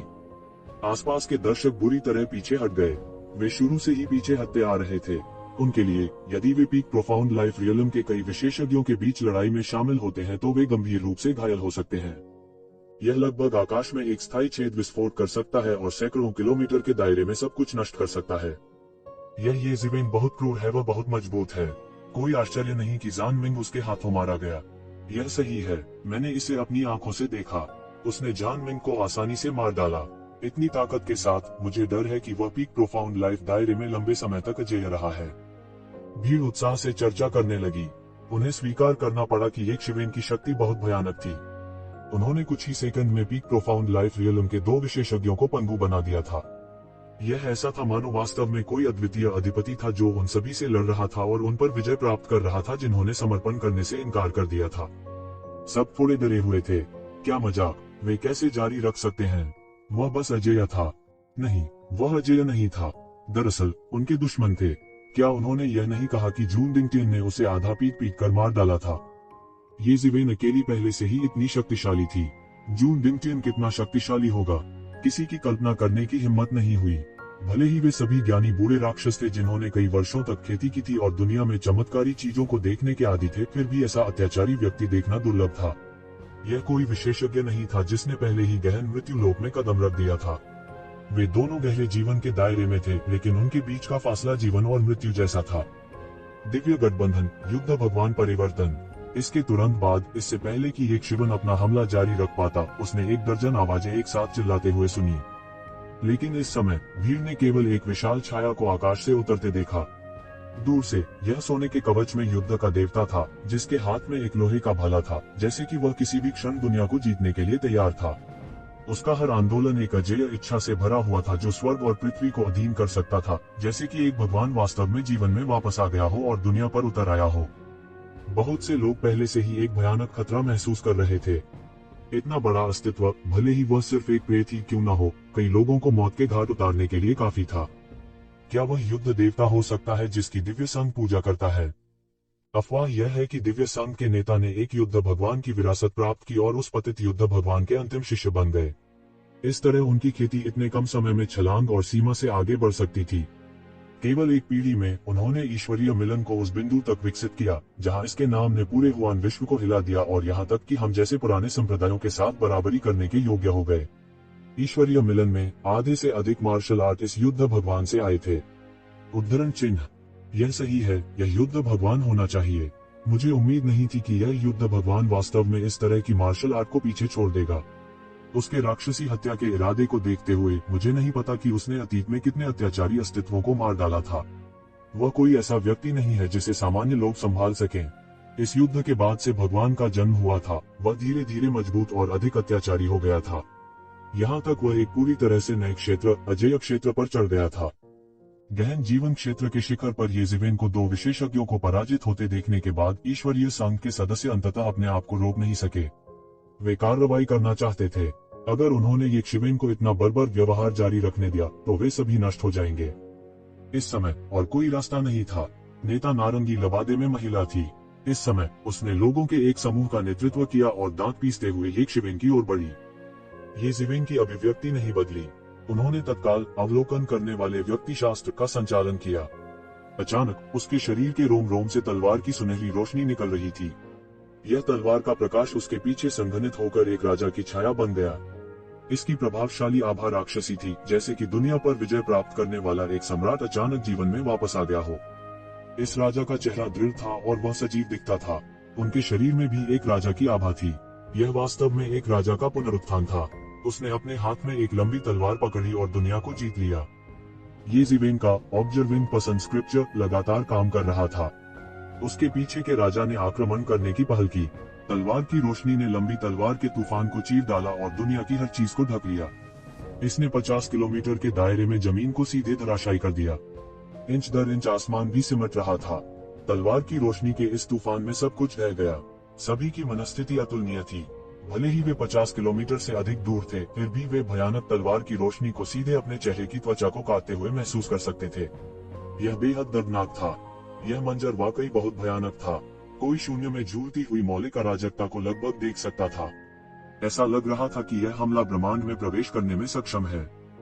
दूसरी ओर ईश्वरीय संघ के सदस्यों द्वारा संघनित युद्ध देव छाया ने भी एक लंबी और गर्जना की। बिना किसी हिचकिचाहट के इसने लोहे के भाले को अपने हाथों में लहराया और येज़ेवेन के पीछे से राजा की ओर झपटा। इसकी प्रबल आभा असीम और अत्यंत भयानक थी। भाड़ में जाओ, येज़ेवेन ने अपनी आंखें खोली। उसकी सुनहरी पुतलियां अचानक जल उठी। उसका पूरा शरीर उसके पीछे एक लाश में सघन लग रहा था। वे अप्रभेद्य थे। उस विशाल राजा की छाया का चेहरा धीरे धीरे येज़ेवेन के रूप में बदल गया। बूम! दोनों पक्षों के बीच हुई टक्कर ने अंतहीन शून्य को सीधे दहा दिया। लगभग दर्जन भर चोटी के गहन जीवन क्षेत्र के विशेषज्ञ मौके पर ही पीछे हट गए। उनके चेहरे लाल हो गए और उन्होंने सीधे मुंह भर खून उगल दिया। उनकी आंखें अभी भी पूर्ण अविश्वास से भरी हुई थीं। उनमें से बहुत से लोग सेना में शामिल हो गए थे, लेकिन वास्तव में उनके कौशल उतने ऊंचे नहीं थे जितने कि येज़ेवेन के थे। यह कैसे संभव हुआ? येज़ेवेन ने उन्हें खंडन करने का कोई मौका नहीं दिया। उसने तुरंत अपनी तलवार से एक विशाल बवंडर बनाया। यह अतुलनीय रूप से उन्मत्त था और उसने स्वर्ण बख्तरबंद युद्ध भगवान के शरीर पर सीधे बमबारी की। इसने निर्दयता पूर्वक स्वर्ण बख्तरबंद युद्ध देवता के शरीर में प्रवेश किया और सीधे उसमें एक बड़ा छेद कर दिया। सबकी चौकस निगाहों के नीचे स्वर्ण बख्तरबंद युद्ध भगवान का शरीर इंच इंच चकनाचूर हो गया। हर कोई डर के मारे चुप रहा और मदद नहीं कर सकता था, लेकिन महसूस कर रहा था कि उनकी रीढ़ में ठंडक दौड़ रही है। अफवाह अजय युद्ध भगवान ब्रह्म वास्तव में सीधे हार गया था। इसके अलावा यह इतनी आसानी से हार गया था, यह अकल्पनीय था। क्या ऐसा हो सकता है कि वह पहले ही गहन मृत्यु अवस्था में कदम रख चुका हो? क्या वह वास्तव में पहले ही गहन मृत्यु क्षेत्र में प्रवेश कर चुका होगा? सभी के चेहरों पर कुछ अविश्वसनीय भाव थे। नहीं, मैं उसके शरीर से किसी भी गहन मृत्यु क्षेत्र की आभा को महसूस नहीं कर सकता। वह अभी भी गहन जीवन क्षेत्र में होना चाहिए। हालांकि वह इतना शक्तिशाली कैसे हो सकता है? इस समय केवल किनली और अन्य लोगों को यह समझ में आ रहा था कि यक्षविन मार्शल पथ अवतार को देखने के बाद इतना क्रूर क्यों था, जिसे यक्षविन ने संघनित किया था। यहाँ तक कि कुछ शिखर गहन जीवन क्षेत्र के विशेषज्ञ भी वास्तव में उससे हार गए थे। हालांकि उनके चेहरे पर भी अविश्वास के भाव थे। क्या एक मार्शल पथ अवतार को संघनित करने से ताकत में इतना बड़ा परिवर्तन हो सकता है? उनकी इस पर विश्वास करने की हिम्मत नहीं हुई। ऐसा नहीं था कि वे मार्शल पाथ अवतार को संघनित करने के बारे में नहीं जानते थे, लेकिन वे नहीं जानते थे कि यह वास्तव में इतना अत्याचारी हो सकता है। वह वास्तव में बेजोड़ गहन जीवन क्षेत्र में पहुंच गया है। किनली खुद को बुदबुदाए बिना नहीं रह सका। दैवीय संघ के युद्ध के बाद भगवान की छाया बिखर गई, उनमें से हर एक गंभीर रूप से घायल हो गया। उनके शरीर सीधे उड़ते हुए भेजे गए और वे युद्ध के किले में भारी दुर्घटनाग्रस्त हो गए। इस समय युद्ध के किले पर दिव्य संघ के सदस्यों के चेहरे पर अभी भी अविश्वास के भाव थे। कुछ ही समय में उनमें से सभी शिखर गहन जीवन क्षेत्र के विशेषज्ञ वास्तव में पराजित हो गए थे। एक भी नहीं बचा। अभी उन्हें होश में आना और सदमे से उबरना बाकी था। क्या हो रहा था? यहाँ तक अगर उनकी तुलना मार्शल संप्रदाय या उजाड़ स्वर्ग पैलेस जैसी अनुभवी ताकतों से की जाती, तो वे इतनी बुरी तरह से हार नहीं पाते। जाओ, चलो चलें। इस समय बैंगनी पहने वाले अधेड़ उम्र के व्यक्ति ने मृत आत्मा प्रभु की कब्र पर नजर डाली और गुस्से में बोलते हुए अपने दांत पीसने के अलावा और कुछ नहीं कर सका। चाहे वह मृत आत्मा प्रभु की विरासत को कितना भी प्राप्त करना चाहता हो, उसके पास अपने दिल को कठोर करने और यक्षविन की चौंकाने वाली ताकत के बारे में सोचने के अलावा कोई विकल्प नहीं था। यद्यपि मृत आत्मा प्रभु की विरासत अच्छी थी, इसका उचित तरीके से आनंद लेना था। वे लोग थोड़े सहम गए। हालांकि उन्होंने अभी भी बैंगनी पहने वाले अधेड़ उम्र के व्यक्ति के अधिकार की अवहेलना करने की हिम्मत नहीं की। इसके अलावा उन्होंने येज़ेबेल की भयावह ताकत को अपनी आंखों से देखा था, इसलिए वे समझ गए थे कि उसने ऐसा निर्णय क्यों लिया। तुम्हें क्या लगता है? तुम कहाँ जा रहे हो? जैसे ही वे झिझक रहे थे, येज़ेबेल ने राजा के प्रेत को सीधे नियंत्रित किया ताकि युद्ध के किले पर एक छोटी सी पहाड़ी की तरह झपट सके। बूम! पूरे युद्ध किले पर दो विशाल पैरों के निशान के रूप में एक गगनभेदी गर्जना सुनाई दी। यह हिंसक रूप से हिलने लगा, जैसे कि किसी भारी वस्तु से अचानक हमले का सामना करना पड़ा हो। विशाल छाया के हाथ में लंबी तलवार खोलने लगी। यह युद्ध किले की पूरी सतह पर बह गया। Boom boom boom! पूरे युद्ध किले की सतह पर व्यू रचना एक पल में नष्ट हो गई। पूर्व में युद्ध के किले की सतह पर व्यू निर्माण से पीड़ित होने के बाद येज़ेबेल को इसके बारे में पता नहीं कैसे हो सकता था। युद्ध के किले की सतह पर व्यू रचना एक पल में नष्ट हो गई। उनका पूरा शरीर एक देवता की तरह था जो नश्वर संसार में अवतरित हुआ था। वह सीधे युद्ध के किले के ऊपर दिखाई दिया और अपने विंड थंडर डोमेन को खोल दिया। आ आ आ! युद्ध के किले से तीव्र चीखें सुनाई दे रही थीं। डिवाइन यूनियन के लोग जिन्हें युद्ध के किले में छोड़ दिया गया था, वे येज़ेबेल के लिए बिल्कुल भी नहीं थे। एक पल में उनमें से सैकड़ों को येज़ेबेल ने बेहद तेज गति से मार डाला। युद्ध के किले की दयनीय स्थिति को देखने के बाद अन्य दो युद्ध दुर्गों की हिम्मत नहीं हुई। वे तुरंत प्रकाश की धाराओं में बदल गए और युद्ध के किले पर अपने साथियों की दयनीय चीखों की परवाह न करते हुए भाग गए। येज़ेबेल की मार्शल शक्ति बिल्कुल नए स्तर पर पहुंच गई थी, इसलिए युद्ध का किला उसके लिए कोई मुकाबला नहीं था। उसने युद्ध के किले को बिजली की गति से उड़ा दिया और किले के सभी विशेषज्ञों को मार डाला। फिर वे सभी उसकी जेब में गिर गए। हालांकि दैवीय संघ के शेष लोग अंत में भागने में सफल रहे, लेकिन यह कहा जा सकता है कि उन्होंने इस बार बहुत कुछ हासिल किया था। यह यात्रा व्यर्थ नहीं थी। अन्य लोग केवल बेबसी से देख सकते थे क्योंकि उसने अकेले ही संपूर्ण दैवीय मिलन को नष्ट कर दिया था। उनकी नजरों में येज़ेबेल एक साधारण व्यक्ति से एक अत्यधिक खतरनाक स्तर तक चली गई थी। यदि संभव हो तो वे ऐसे व्यक्ति को ठेस नहीं पहुंचाना चाहेंगे। हालांकि न चाहते हुए भी उन्हें मृत आत्मा प्रभु की विरासत के लिए लड़ना पड़ा। बैटल फोर्ट्रेस रखने के बाद येज़ेबेल ने फिर से डेड स्पिरिट लॉर्ड की कब्र को देखा। मकबरा अब खुला हुआ था, लेकिन किसी ने भी अंदर जाने की हिम्मत नहीं की। ऐसा इसलिए था क्योंकि मकबरे में एक अत्यंत भयानक अस्तित्व प्रतीत हो रहा था। यहाँ तक बड़ी ताकतों की अनुभवी टीमों ने भी लापरवाही से अंदर घुसने की हिम्मत नहीं की। मकबरे के प्रवेश द्वार पर मृत्यु की घनीभूत आभा से बने काले बादलों ने आकाश को ढक लिया और सब कुछ ढक लिया। येज़ेबेल मार्शल संप्रदाय के समूह में लौट आई। कत्लेआम के इस दौर के बाद किसी की भी येज़ेबेल को कम आंकने की हिम्मत नहीं थी। अगर वे बाहर होते तो वे येशिवेन पर कोई ध्यान नहीं देते। वे किस प्रकार के महापुरुष थे। एक तुच्छ गहन जीवन क्षेत्र साधक उनके सामने स्वर्ग को पलट देना चाहता था। वह अभी भी उस स्तर से बहुत दूर था। हालांकि डेढ़ सोल रसातल में किसी ने भी इस व्यक्ति को कम आंकने की हिम्मत नहीं की। ये कसीवें आप पहले भी घिरे रहे होंगे। हालांकि मुझे यकीन है कि ईश्वरीय संघ के लोगों ने पहले से ही बाहर आपका इंतजार करने के लिए बड़ी संख्या में सैनिकों को जुटा लिया है। एक बार जब तुम बाहर जाओगे तो तुम ईश्वरीय संघ के लोगों के एक जोरदार हमले का सामना करोगे। किनली ने उसे याद दिलाया। येजिवेन ने निडरता से उत्तर दिया, यह कुछ भी नहीं है। मेरे पास स्वाभाविक रूप से मेरे तरीके हैं। ईश्वरीय मिलन का खतरा अभी दूर है। आपने क्लाउड बियॉन्ड सिटी के लोगों को भी नाराज कर दिया है। मुझे डर है कि चुयुन उस कारण का हिस्सा था जिसकी वजह से ईश्वरीय संघ के लोगों ने अभी अभी हमला किया। वे बाद में आपकी पीठ में छुरा घोंप सकते हैं।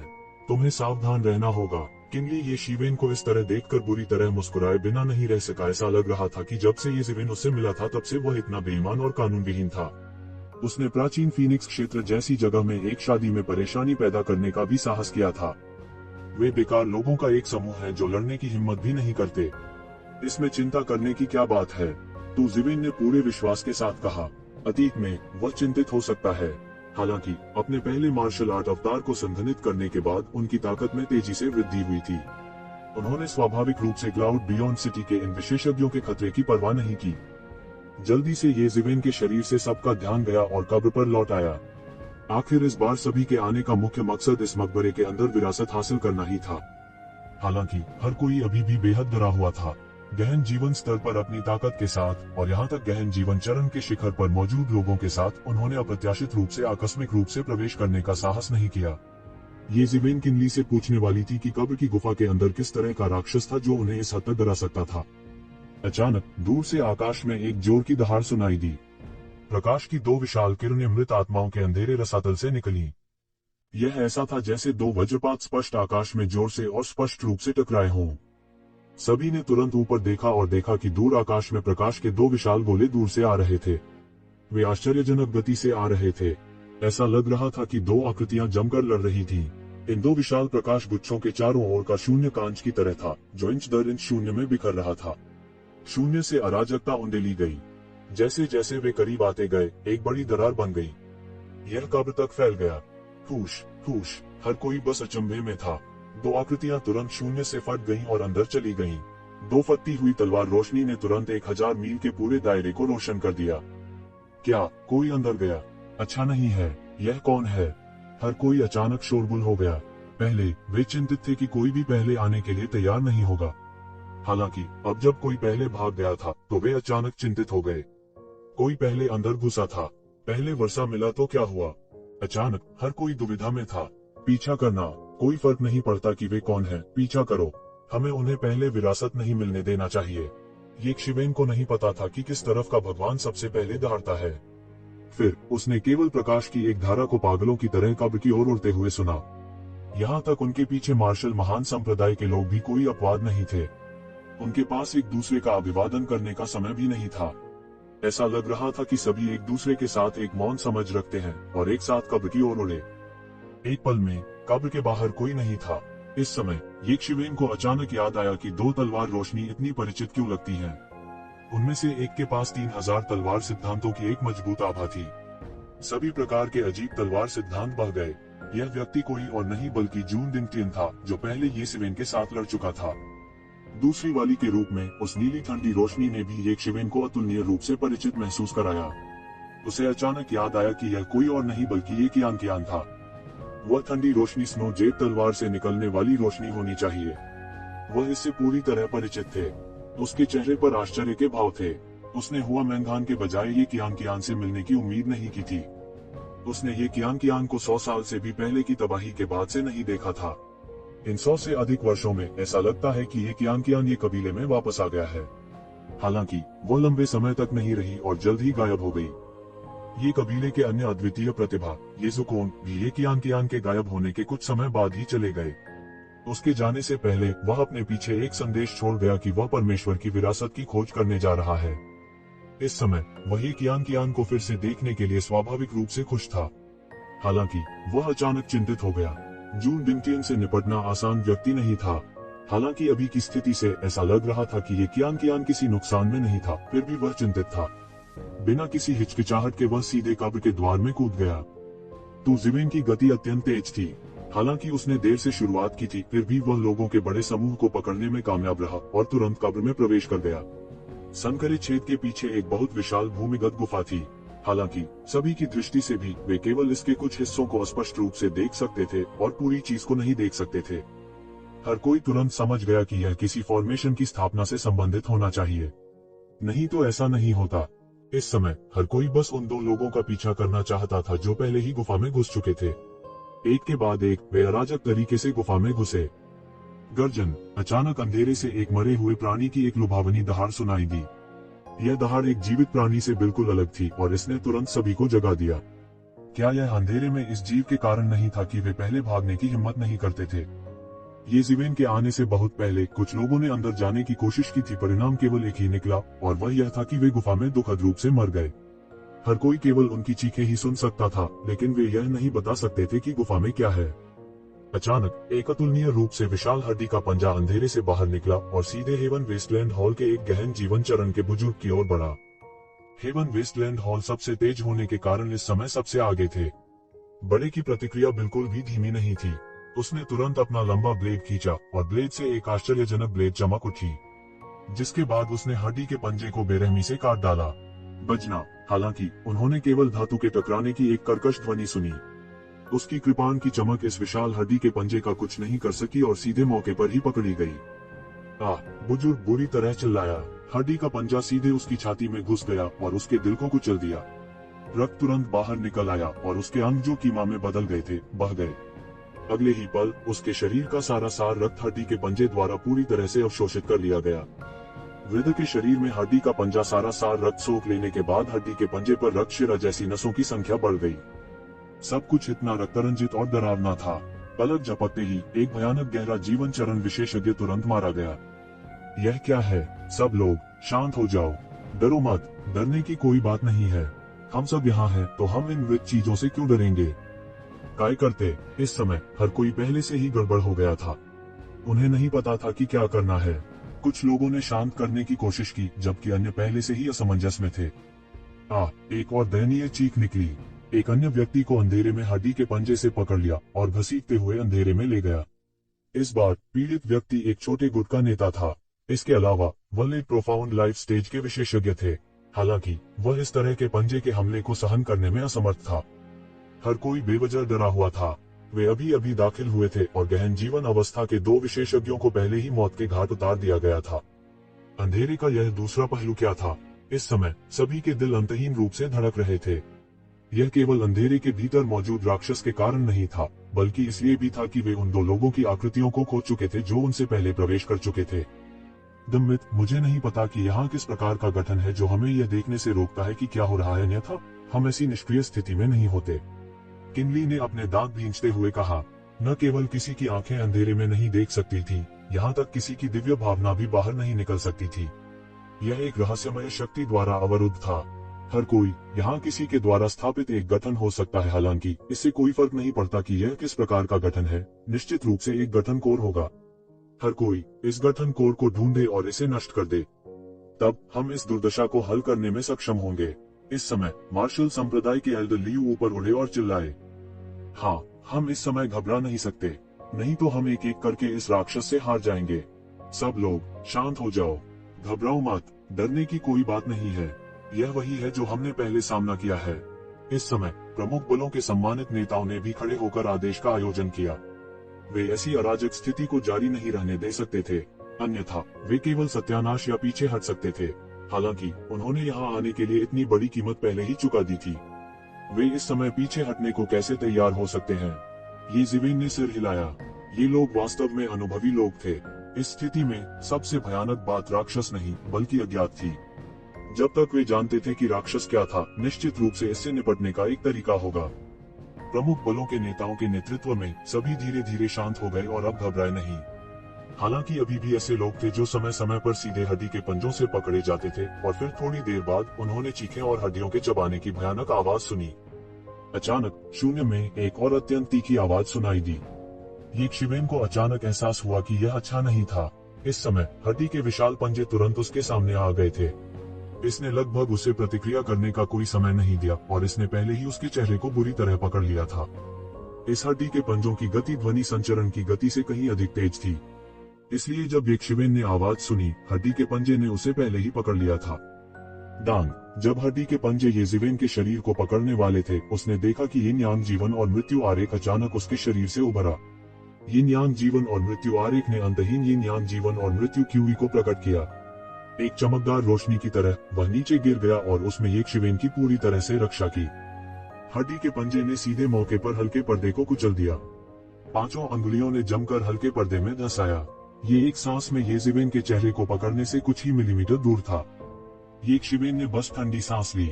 हालांकि उस पर चुपके से हमला किया गया था, वह उस समय जल्दी में नहीं था। जरा सी शिष्टता के बिना वह सीधे अपने बड़े हाथ से शून्य की ओर लपका और एक सुनहरी धारदार तलवार पकड़ ली। इसने एक राक्षसी तलवार की रोशनी को बंद कर दिया और सीधे हड्डी के पंजों की ओर फिसल गया। गड़गड़ाहट। तलवार प्रकाश ने 10,000 कट्टों के बल से कुचल दिया, जिससे पूरा शून्य ढह गया। देखते ही देखते उस हड्डी के पंजे पर आ गिरा। कंकाल के पंजे की प्रतिक्रिया की गति भी बहुत तेज थी। यह एक बार फिर बिजली की गति से येशिवेन की ओर दौड़ा। बजना। एक और अतुलनीय जोरदार विस्फोट की आवाज सुनाई दी। तलवार, ज्योति और हड्डी पंजे भयंकर रूप से आपस में टकराए। यह सोने और लोहे के आपस में टकराने की कर्कश ध्वनि की तरह था। हालांकि यह एक भयानक ऊर्जा ज्वार के साथ था जो बह गया। येशिवेन की तलवार की रोशनी की गति बहुत तेज थी। यह अत्यंत तेज और बहुत शक्तिशाली भी था। इसने हड्डी के पंजे की 6 उंगलियों में से एक को सीधे काट दिया। अंधेरे में केवल राक्षस की दर्दनाक दहाड़ सुनाई दे रही थी। हालांकि यह एक मरे हुए प्राणी था, यह मरे हुए प्राणी स्पष्ट रूप से अपने शरीर का पुनर्निर्माण कर रहा था और सामान्य जीवों के दर्द की भावना को पुनः प्राप्त कर रहा था। येशिवेन के साथ लड़ाई में हारने के बाद हड्डी का पंजा बहुत जल्दी पीछे हट गया। इसने तनिक भी संकोच नहीं किया। अपने हमले से चूकने के बाद यह एक हत्यारे की तरह हजारों मील दूर भाग गया। यह एक चालाक और चौकस राक्षस भी था। यहाँ की लड़ाई कई चौकस लोगों की नजरों में भी आ गई थी। उनके लिए येशिवेन जैसे बेजोड़ विशेषज्ञ से निपटना असंभव था।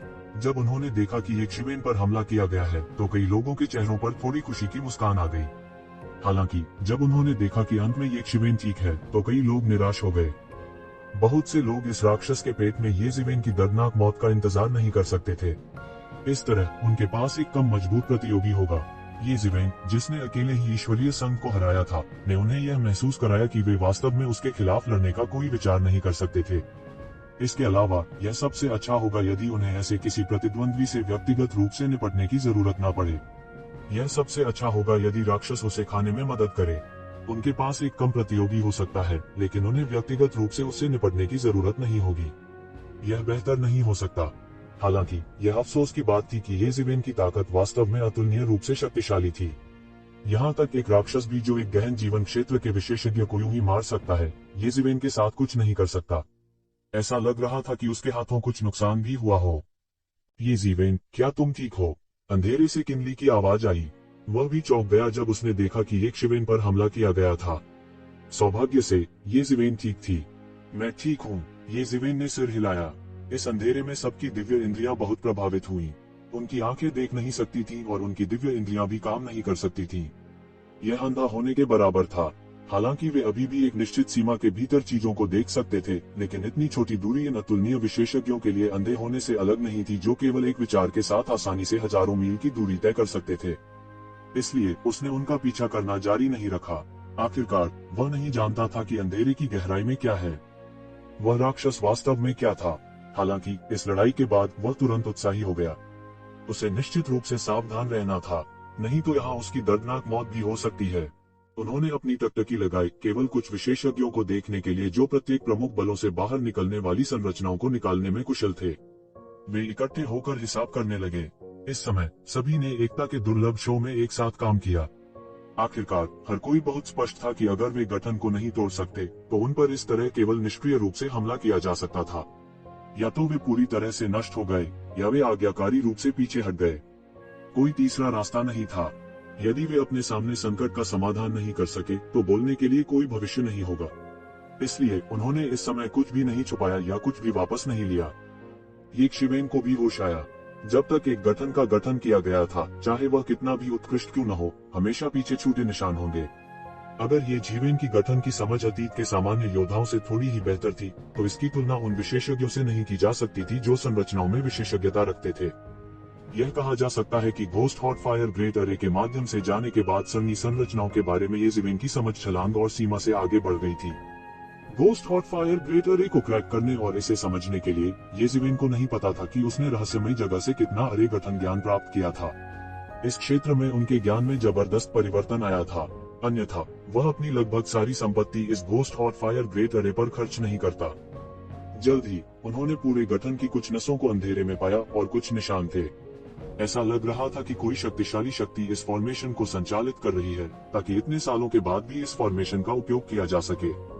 समय बीतता गया, मिनट से मिनट, सेकंड से सेकंड। यह सबके लिए एक साल की तरह था। हर मिनट और हर सेकंड एक तरह की पीड़ा थी।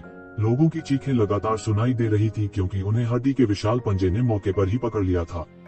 तभी अंधेरे से चबाने की आवाजें आने लगीं। उन्हें किसी राक्षस द्वारा खाया जाना चाहिए था। उनके पास एक शिवेन जैसी अत्याचारी ताकत नहीं थी। न केवल वह घातक आघात से बच गया, बल्कि उसने पलटवार भी किया, जिससे राक्षस को कुछ छोटे सूरजमुखी खाने पड़े। इसके अलावा ये लोग जिन्हें पकड़ा गया था, वे सभी विशेषज्ञ थे, गहन जीवन क्षेत्र के ऊपर शक्तिशाली अस्तित्व थे। राक्षस द्वारा खाए जाने के बाद हर बार जब उसने फिर से हमला किया, तो हर कोई महसूस कर सकता था कि राक्षस कुछ ज्यादा ही अत्याचारी लग रहा था। सबका हृदय भी अतुलनीय रूप से व्याकुल था। अगर ऐसा ही चलता रहा तो वे इस राक्षस को बिल्कुल भी नहीं रोक पाएंगे। भले ही उन्होंने गठन को तोड़ दिया हो, वे इस राक्षस से निपटने में सक्षम नहीं होंगे। इस समय वे केवल उन विशेषज्ञों पर भरोसा कर सकते थे जो संरचनाओं के क्षेत्र में थे। सौभाग्य से प्रमुख बल इस पहलू में अनुभव से समृद्ध थे और वे संरचनाओं के स्वामी, सीमा स्वामी और कई अन्य व्यवसायों को साथ लाए थे। अचानक शून्य में उन्होंने देखा कि येज़ेवेन ने अचानक अपनी आंखें खोली। मैं अंत में तुम्हें मिल गया है। येज़ेवेन की निगाहें सीधे भीड़ की रीढ़ की ओर उठी और फिर वह चिल्लाया, रास्ते से हट जाओ। वहां मौजूद लोग तुरंत वहां से हट गए। फिर उन्होंने एक शिवेन के शरीर से अंतहीन सुनहरी रोशनी निकलते देखा। अंधेरे में वह युद्ध के सुनहरे देवता की तरह लग रहा था। उसने सीधे अपना पैर पटक दिया और एक सुनहरी शॉकवेव में बदल गया, जो उस जगह की ओर तेजी से बह रही थी। बूम! अचानक एक अतुलनीय रूप से तेज गर्जना हुई और फिर सभी ने देखा कि एक ऊर्जा तूफान अचानक शून्य में उठ रहा है, जो सभी की ओर बह रहा है। फिर अचानक सभी को केवल यह महसूस हुआ कि उनकी आंखें जल उठी। हालांकि अभी भी उनके सामने अतुलनीय रूप से अंधेरा था, उनकी दिव्य इंद्रियां जो मूल रूप से संयमित थी, अचानक पता लगाने में सक्षम थी। इस समय सभी ने अपनी दिव्य इंद्रियों के साथ जल्दी से खोज की और तुरंत पूरी गुफा की स्थिति उनके नियंत्रण में थी। यह गुफा बहुत बड़ी थी, जिसका आकार कम से कम हजारों वर्ग किलोमीटर था। गुफा के एक ओर जमीन पर एक विशाल राक्षस पड़ा हुआ था। सभी ने देखा कि राक्षस का ऊपरी शरीर एक सफेद वेयरवुल्फ के कंकाल जैसा था और उसका निचला शरीर मांस और खून से ढका हुआ था।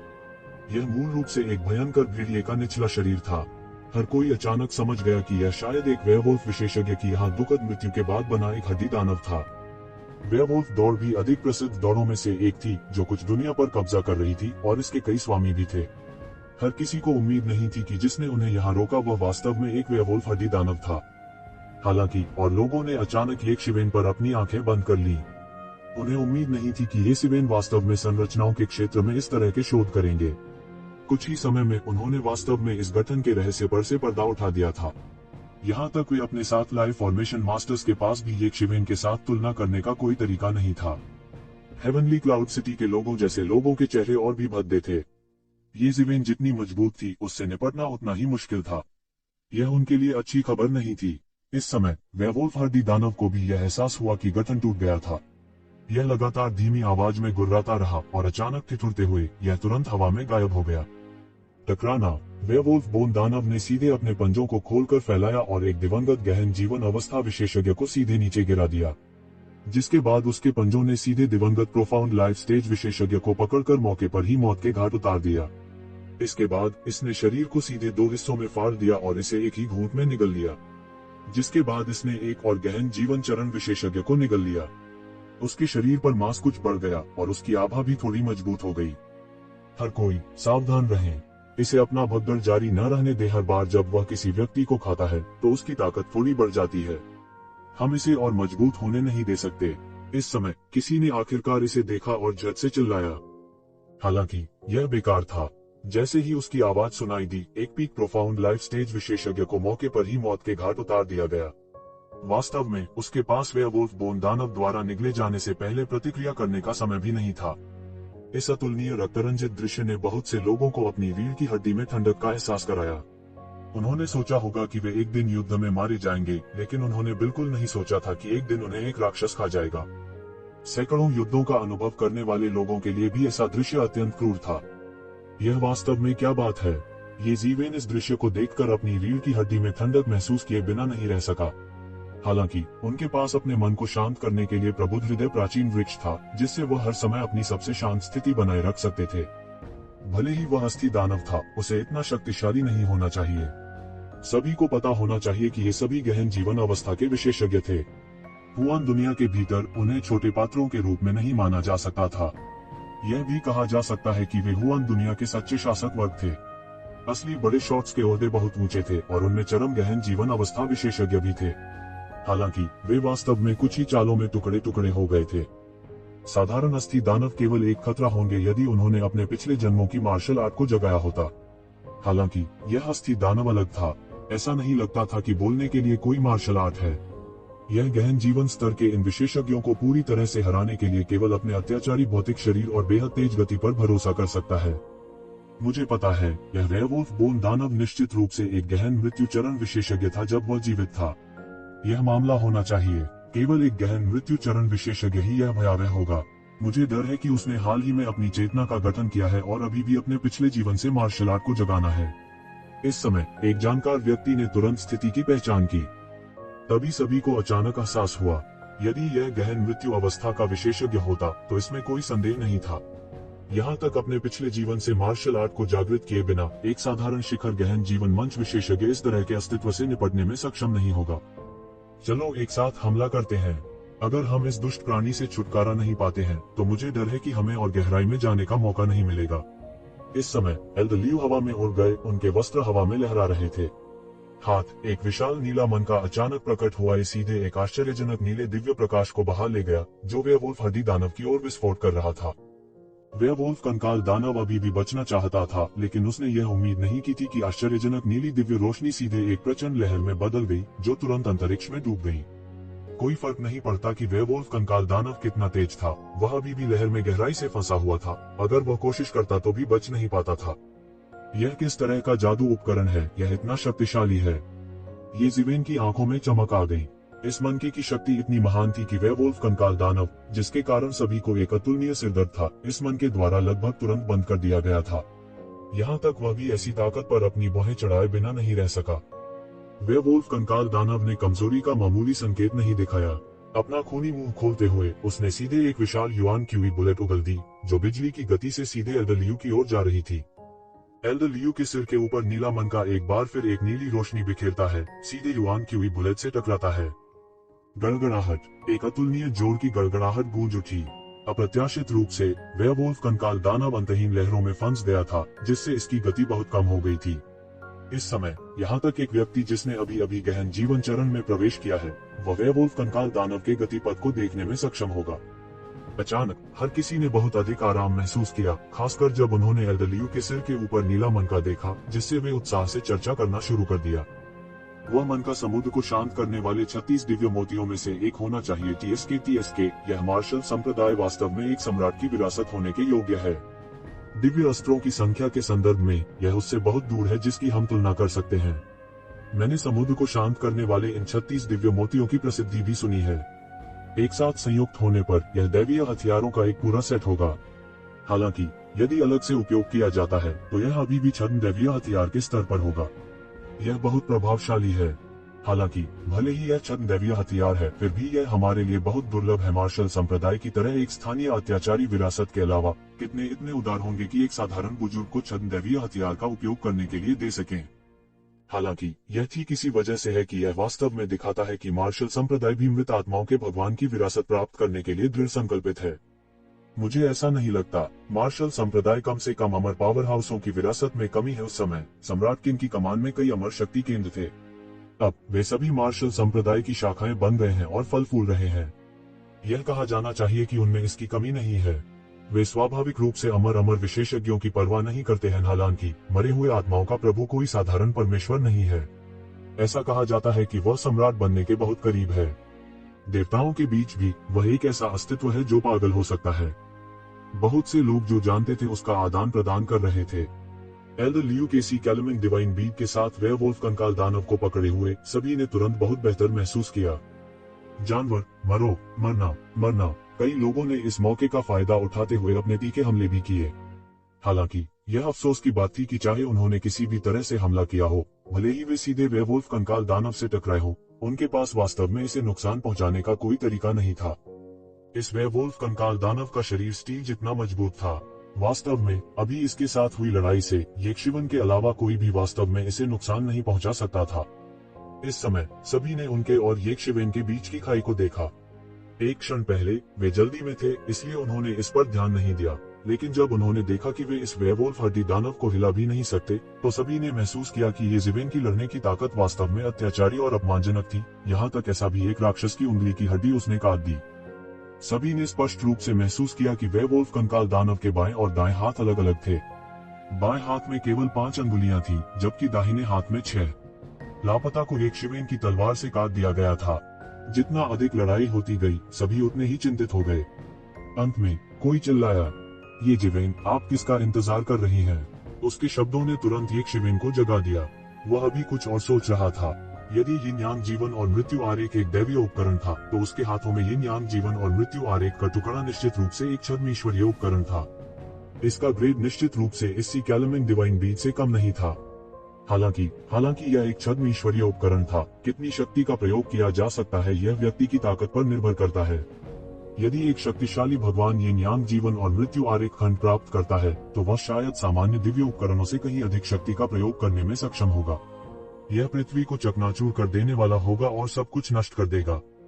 उन्होंने अनुमान लगाया कि इमेजेंस इमॉर्टल एक्सटर्मिनेटिंग सेबर का ग्रेड शायद यिन यांग लाइफ एंड डेथ डायग्राम के पूर्ण संस्करण से कम नहीं था। हालांकि उसके पास पूरी तरह से त्यागपूर्ण शोधन पद्धति नहीं थी, इसलिए वह वास्तव में पूरी शक्ति का प्रयोग नहीं कर सकता था। यहाँ तक अगर उसके पास यज्ञ और शुद्धिकरण विधि होती, तो भी वह बेकार होती। उसकी ताकत उस स्तर तक बिल्कुल भी नहीं पहुंची थी। इमेजेंस इमॉर्टल एक्सटर्मिनेटिंग सेबर की शक्ति को पूरी तरह से लागू करना असंभव था। अमरों का वध करने वाला यह अनुपम हत्यारा अस्त्र था। अमरों का अस्तित्व देवताओं और शीर्षक वाले राजाओं के समान स्तर पर था। दुनिया के असंख्य में ऐसे कई विशेषज्ञ थे जिन्होंने अपने ताव को सिद्ध किया था। उनके डीओ को सिद्ध करने के उनके तरीके और रास्ते सभी अलग अलग थे और उन्हें अलग अलग नामों से भी पुकारा जाता था। कुछ को अमर, कुछ को देवता और कुछ को राजा कहा जाता था। हालांकि उन सभी में एक मौलिक समानता थी, और वह यह थी कि उन्होंने जीवन और मृत्यु के नियंत्रण को पार कर लिया था। इसलिए ज्यादातर लोग उन्हें अमर विशेषज्ञ कहते थे। जब ये जिवेन ने अभी इमेजेंस इमॉर्टल एक्सटर्मिनेटिंग सेबर प्राप्त किया था, तो उसे नहीं पता था कि अमर किस तरह के अस्तित्व में थे।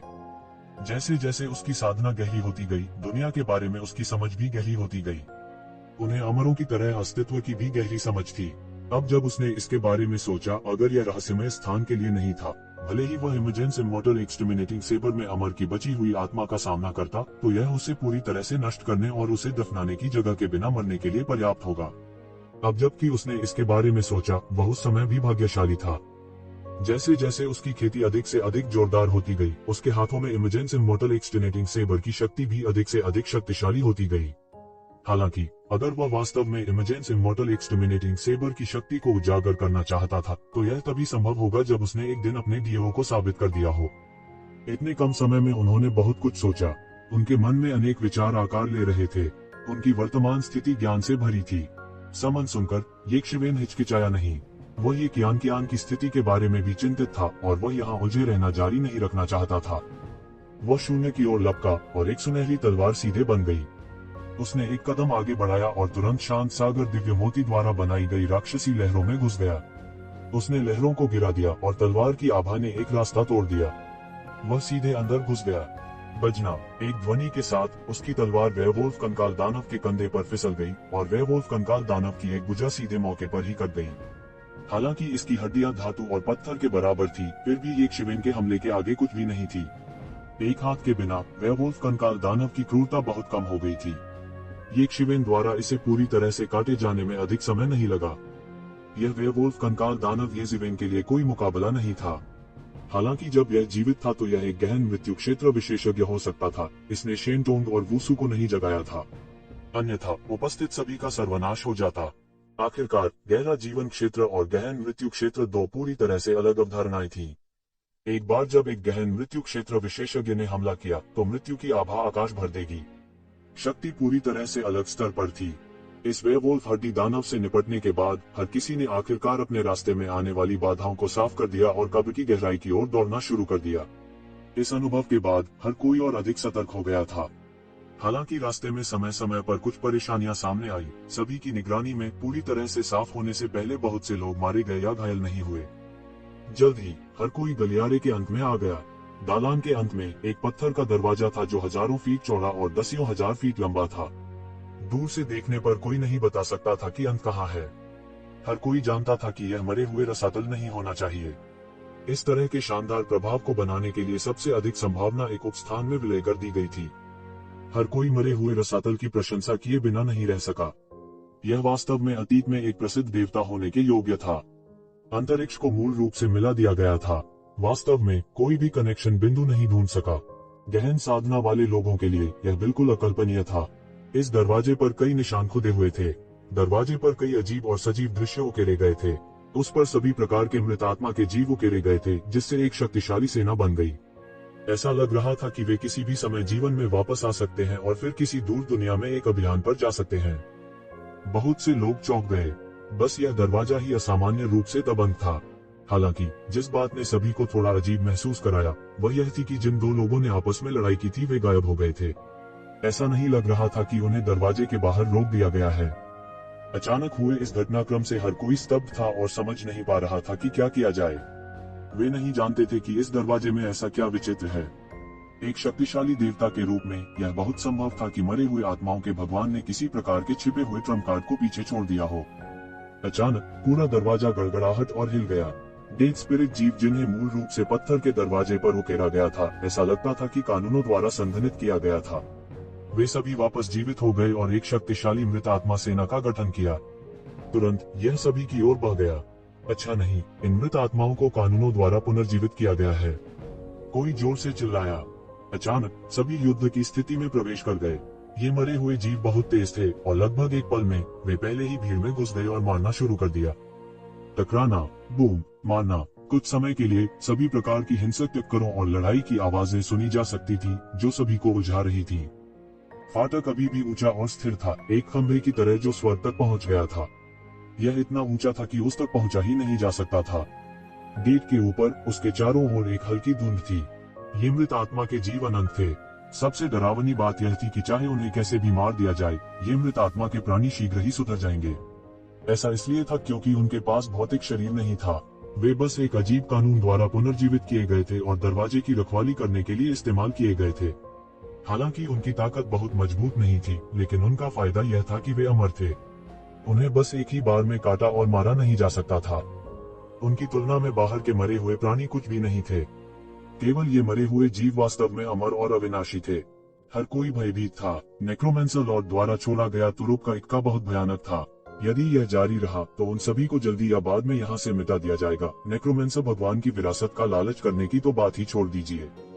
तोड़ना। इस समय एल्डर लियू की प्रतिक्रिया सबसे तेज थी। उसके सिर के ऊपर अतुलनीय रूप से विशाल महासागर शांत करने वाले दिव्य मोती ने लगातार प्रकाश की किरणें उत्सर्जित की, जो लहरों में बदल गई, जो आकाश को भर देती थी और बह जाती थी। मृत आत्मा के जीव इसके करीब नहीं आ सकते थे। यह सीधे बह गया था। हर कोई एल्डर लियू की दिशा में इकट्ठा हो रहा था। गड़गड़ाहट। जब सब लोग जमकर लड़ रहे थे, उन्होंने देखा कि गेट धीरे धीरे खुल रहा था। यह अज्ञात था कि किस प्रकार की शक्ति इसे नियंत्रित कर रही थी, लेकिन यह धीरे धीरे खुल रही थी। इस समय एक आकृति सीधे उड़ गई और सीधे विशाल दरार की ओर उड़ गई। असीम प्रवाहित प्रकाश ने उसके शरीर को सहारा दिया और एक बड़ी दरार को हटा दिया, जिससे उसके पीछे मरे हुए आत्मिक जीव अवरुद्ध हो गए। यह चूयुन के अलावा कोई नहीं था। अरे नहीं, वह पहले कैसे गया? जल्दी करो और जाओ, हम यहाँ ब्लॉक कर देंगे। हालांकि हम इसे थोड़े समय में साफ नहीं कर सकते, लेकिन वे मेरा कुछ नहीं बिगाड़ पाएंगे। इस समय एल्डर लियू घबराने लगे। मार्शल आर्ट संप्रदाय के लिए चूयुन को पहले जाने देना सही नहीं था। अच्छी खबर। ठीक है, तो मैं पहले अंदर जाऊंगा। किन्ही चीजों को करते समय बिल्कुल भी नहीं झिझके। उसने तुरंत एक कदम आगे बढ़ाया और अत्याचारी रूप से भागते हुए एक बहती हुई रोशनी में बदल गया। हालांकि जैसे ही उसने प्रवेश किया, एक आकृति उससे भी तेज गति से प्रवेश कर गई। वह एक बैल के सिर और इंसान के शरीर वाला एक आदमी था। उसका पूरा शरीर प्राकृतिक कवच की तरह काले बालों से ढका हुआ था।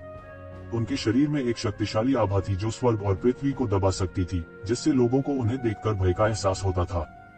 बुलहेड, लानत है, किनले ने अपने दिल में शाप दिया। हालांकि वह अभी भी बैल के सिर की तुलना में थोड़ा धीमा था, जिससे उसे सीधे गुजरने की अनुमति मिली। ये शिवेन भी थोड़ा अवाक रह गई। ऐसा विशेषज्ञ कब भीड़ में छिप गया? वे पूरी तरह से तैयार नहीं थे। इसके अलावा यह विशेषज्ञ किसी भी बड़ी ताकत से नहीं आया था जिसे उसने पहले देखा था। यह बहुत संभावना थी कि वह अकेला रेंजर था। हालांकि यह एक अकेला रेंजर था जो वास्तव में इतनी मजबूत खेती कर सकता था। यह बस अविश्वसनीय था। तुजिवेन ने संकोच नहीं किया और तुरंत उसका पीछा किया। वह निश्चित रूप से उसे फिर से अपने से आगे नहीं निकलने दे सकता था। वह अन्य चीजों को छोड़ सकता था, लेकिन मरे हुए आत्माओं के प्रभु की कब्र मृत आत्माओं के प्रभु की विरासत से संबंधित थी। यह संपूर्ण प्राचीन बेरेंस महाद्वीप के अस्तित्व से संबंधित था। वह निश्चित रूप से पीछे नहीं हट सकता था। स्वोश, ये जिवेन के सामने एक और व्यक्ति सबसे पहले आया। इस व्यक्ति के पास एक ठंडी और उदास आभा थी क्योंकि वह एक रास्ता निकालकर अंदर चला गया। धिक्कार है, कितने लोग यहाँ छिपे हुए हैं। बहुत से लोग तुरंत सतर्क हो गए। वास्तव में विशेषज्ञ थे कि वे पहले एक के बाद एक दिखाई देने के बारे में नहीं जानते थे। वे सभी गहन जीवन क्षेत्र के शिखर पर मौजूद अस्तित्व थे। उनमें से कोई भी उसी क्षेत्र के विशेषज्ञों को आसानी से हरा सकता था। इसके तुरंत बाद ये जिवेन भी दौड़े चले आए। उनके पीछे विभिन्न प्रमुख ताकतों से गहन जीवन क्षेत्र के शिखर पर विशेषज्ञ भी दौड़े चले आए। मृत आत्माओं के प्रभु की विरासत के लिए सब कुछ अधिक महत्वपूर्ण था। हालांकि जैसे ही उन्होंने प्रवेश किया, उन्होंने तुरंत एक अतुलनीय लंबी नदी देखी। ऐसा लग रहा था मानो वह आकाश के छोर से पृथ्वी के रसातल में बह रहा हो। यह अंतहीन था और इसमें पीला पानी भी था, पीले झरनों का पानी। ये जिवेन को तुरंत याद आया कि यह वास्तव में येलो स्प्रिंग्स वाटर था। येलो स्प्रिंग्स वाटर जो उसने 1000 डेमन आइलैंड पर देखा था, उस समय यहाँ के येलो स्प्रिंग्स वाटर की तुलना में फीका था। यह भी कहा जा सकता है कि उस समय 1000 दानव द्वीप पर येलो स्प्रिंग्स वाटर का पैमाना यहाँ के आकार का 10वां हिस्सा भी नहीं था। यह विशाल और शक्तिशाली था। येलो स्प्रिंग्स वाटर के ऊपर हर कोई स्पष्ट रूप से एक शक्तिशाली बल महसूस कर सकता था जो उन्हें शून्य से और येलो स्प्रिंग्स नदी में खींचना चाहता था। हर किसी की दृष्टि से वे व्यवहारिक रूप से एक नजर में देख सकते थे कि येलो स्प्रिंग्स नदी में शक्तिशाली क्रोधी आत्माएं क्रूरतापूर्वक गर्जना कर रही थीं। वे सभी के गिरने की प्रतीक्षा कर रहे थे और फिर वे उन्हें एक घूंट में निगल लेंगे। गहन जीवन क्षेत्र के शिखर पर कई विशेषज्ञ सावधान नहीं थे और उन्हें इन क्रोधी आत्माओं ने मौके पर ही खा लिया। टॉरिन, जिसने पहला कदम उठाया था, उसने अपना मुंह खोला और आकाश में पानी की एक विशाल लहर का निर्माण किया, जिससे आकाश में पानी की एक विशाल पट्टी बन गई। उसने इस पानी की पट्टी पर कदम रखा और सीधे दूरी में चला गया। किनलाई को मात नहीं देनी थी। उनके पैरों के नीचे कमल के फूल दिखाई दिए और उन्होंने येलो स्प्रिंग्स वाटर के खींचने वाले बल का विरोध किया क्योंकि उन्होंने शून्य में उड़ान भरी थी। गहन जीवन क्षेत्र के शिखर पर उसकी शक्ति निस्संदेह प्रदर्शित हुई थी। इस समय सभी ने आकाश को ढकने वाली येलो स्प्रिंग्स नदी के खिलाफ लड़ने के लिए अपनी जादुई शक्तियों का प्रदर्शन किया। वे इस येलो स्प्रिंग्स नदी से बचना चाहते थे।